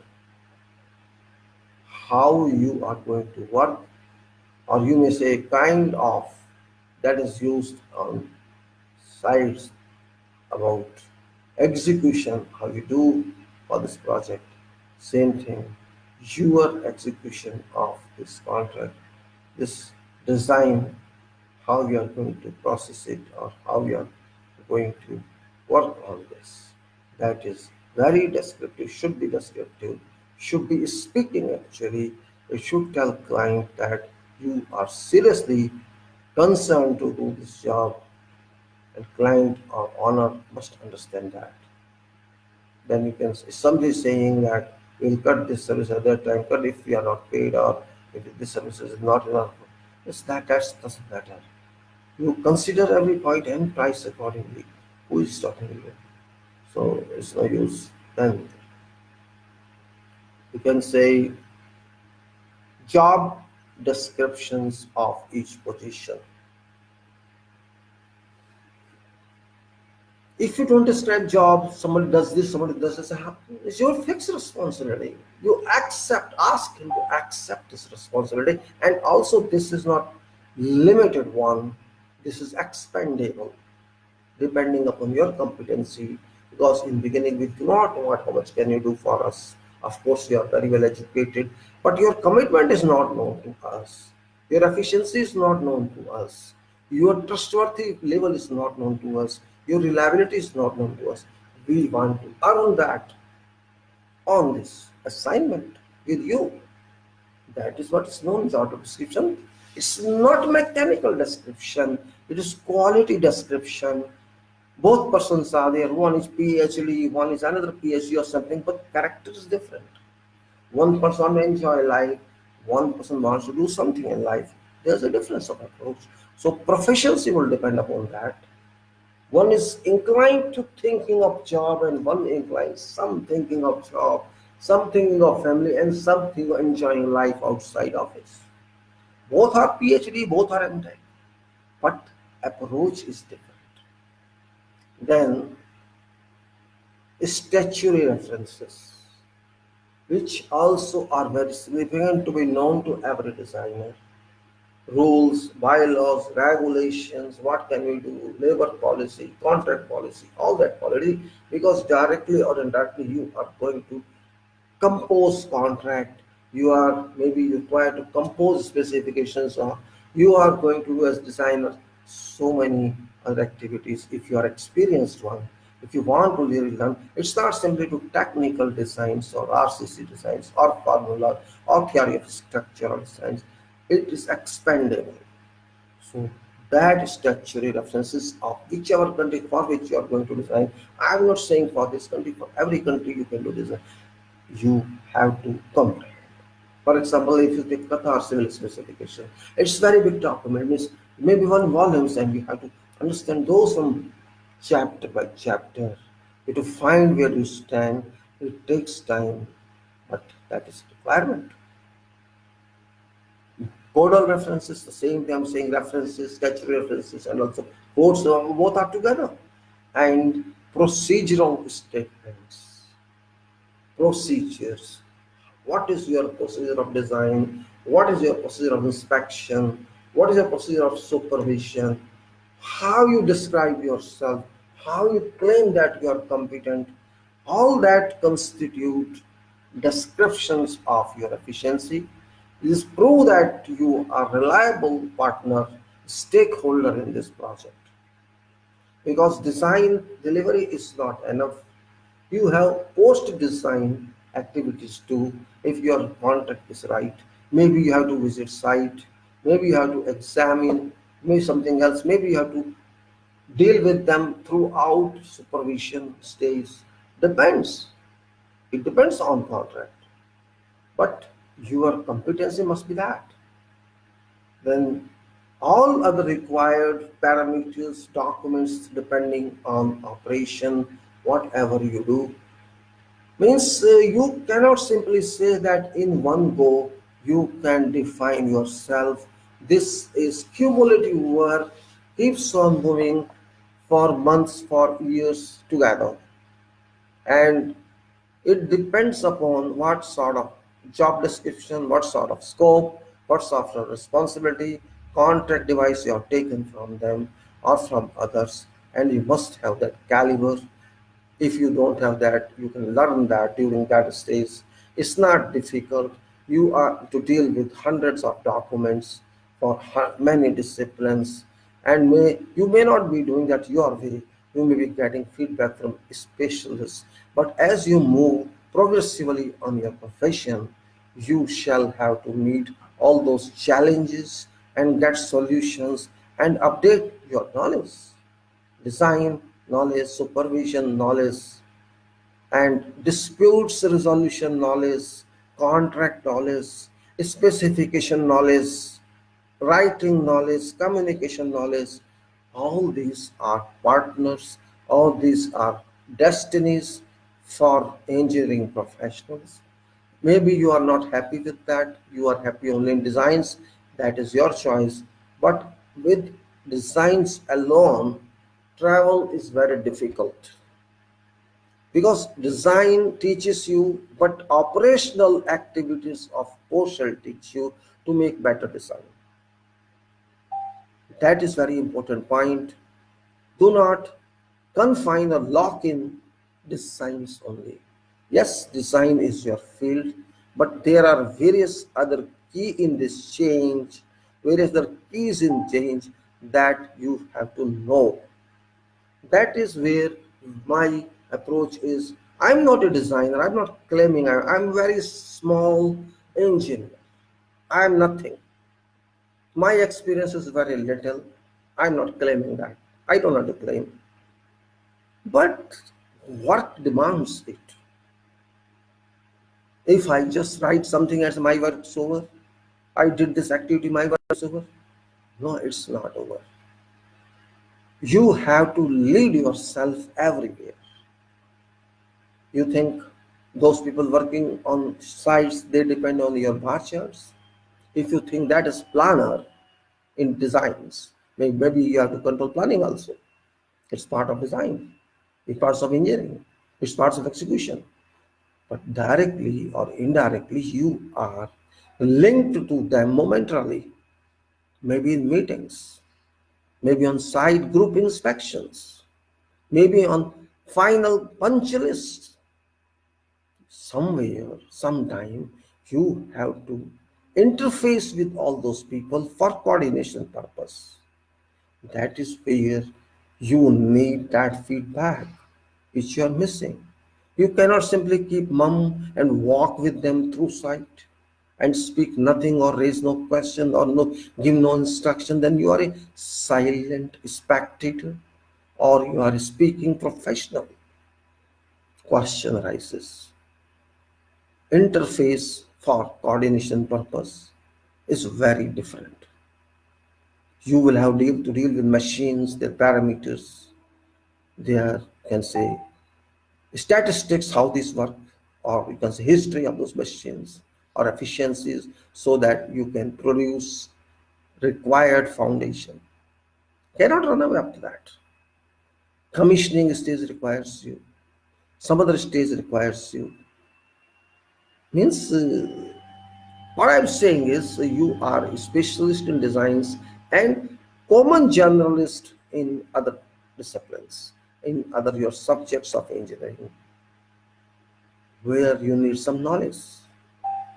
And that knowledge must be documented, that must be proven that we are specialist in coordination or office engineering, or you can say,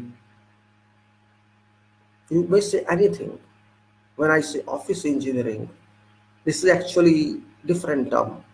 You are saying design engineer, planning engineer, quality engineer, safety engineer. What is this office engineer? Office is a term given in general way to someone who can deal with this coordination type work, to draw work from those professionals who are overloaded and help them. But this is very responsible work. There's a conflict in drawing, this drawing, that drawing. There's a conflict in the specifications, mechanical specification, structural specification. There's a conflict in detailing, a clash on site depths for manholes, in foundations. There's a clash You have devised a foundation, this is my size, but you forward to see that some pipeline is passing near that or adjacent to that, and your foundation clashes with that. You cannot see that moment because this pipeline was unknown at that time, or which machine or vessel shall be placed on that foundation was not clear. What was dimension of that machine? So you just provisionally give some foundation and this has been poured in. This happens. Big plant, big project. It's not simple building. And orientation of building is affected due to some reason. So much complication due to utilities services. Utilities services all below ground, and many services, not one. Water line, sewer line, hot line, cold line, oil, this and that, pressure, firefighting, complete soil, open drains, manholes, oil, so much services, you can say. Millimeters now, kilometers of pipe optic, overhead pipes, bridges, down this pipe, that type, going to, you can see lagoon, going to outflow, coming from sea, going to, so you can say, that reservoir for seawater which supplies water to all plant machines and equipment to cool them. I have observed that. Practical difficulties on site. Means being designer, you have to be good, good interfacer, good coordinator, good office engineer, because office engineer is squeezed among all details. Your mistake on design, mistake on other guys in utilities, mistake by mechanical person, mistake by electrical person, they did not coordinate because they could not understand whom to talk and how to talk. Electrical mechanical talked together and decided, and it affected pipeline. Mechanical say, oh, my chiller is this compatibility. Okay, my switch, my connection of adapter of this community, we both agree and we will do it. And there's a pipe, water line, cold water line, chill water line, or some other pipeline passing above that. So your compatibility design fails. So you have to revise it. To sit together, have talk, interface coordinator. Maybe you have to change your cable size or your adapter you got from USA for Gulf, and you have to get it imported again. Problem comes in.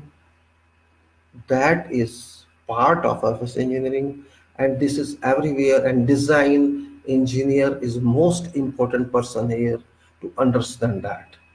Maybe your foundation has encroached 30 centimeter of pipeline area. What shall you do? You did not notice that at the time. You did not talk to that person who is responsible for this pipeline due to whatever lapse, due to main contractor lapse or your lapse. That is mistake. Is not something else. Question is you have to handle that.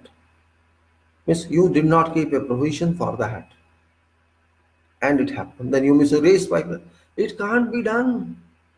Either you have to shift all circuit of that pipe or this another pipe, and that pipe electric cable, deep electric cable or higher cable. So much complex. It's not ordinary building, it's a plant. There are many changes there on site. I have seen foundation are taken out due to that reason. They don't care for money. It's a question of plant. My plant is not going to function because the foundation is wrong. So they redesign foundation. This is serious matter. Cannot be taken for granted. Oh, I can't change my foundation. This is a structural because something has been done about the foundation. That is what is important. And about mechanical work on footings, like what type of foundation you say. It is a massive plant. This is thick element. You can say this is a specification for pouring. Yes, that's right. Define. But you do not define. Problem is that I face this problem. On site, big foundation, massive block. 400 cubic meters, say that foundation, small foundation for it, for crack depth compressors. There's no indication on drawing how to cure it. Why? There was no indication. Though it was designed in England, no problem. They must tell you this is different design. This is not ordinary design. You write method how to cure it. What temperature here? Oh, not follow specifications. If you write 4 lines there, what's the problem? This is temperature. Do this type of curing so that site person is clear. There can be idiot site engineer. There can be idiot foreman. Why don't you take that criteria into your mind? Everybody is not trained and educated. Educated people also make mistake. They make it. So that is what I'm saying, that it's difficult sometimes to work in engineering because of so many people work together. And there's impact on work. So my only point is involve yourself in interfacing and interconnection. Though you are civil engineer or structural engineer, you have to talk to all. Where you fail, that's the problem. You are biggest one because you are dealing with foundations, with structures. If you are not there, they cannot come there. They do not know what to do. All are same, all are careless. Everybody says you have to do for me. It's my problem, but foundation is yours. You have to give me that type of. Well, I like to close it because there's already more time. We'll discuss it later on. We cannot keep you hanging all time. And thanks us today it worked for a long time without no disturbance. I'll shall continue to put it. This Estelle I think is over. I'll take some specific quality talks in next one, which is something like that. And I like to close it and thank you for your presence. Those who are there, I don't know who is there actually. Many people are there, Mr. Krupa, Mr. Abdul, Mr. Amol, Mr. Hemakund, Mr. Rajraj, and whoever is there is the name. Mr. Devi. Okay, Devi, very small, I can't see. Well, thank you all, gentlemen. I hope you enjoyed this talk. Thank you very much. Okay.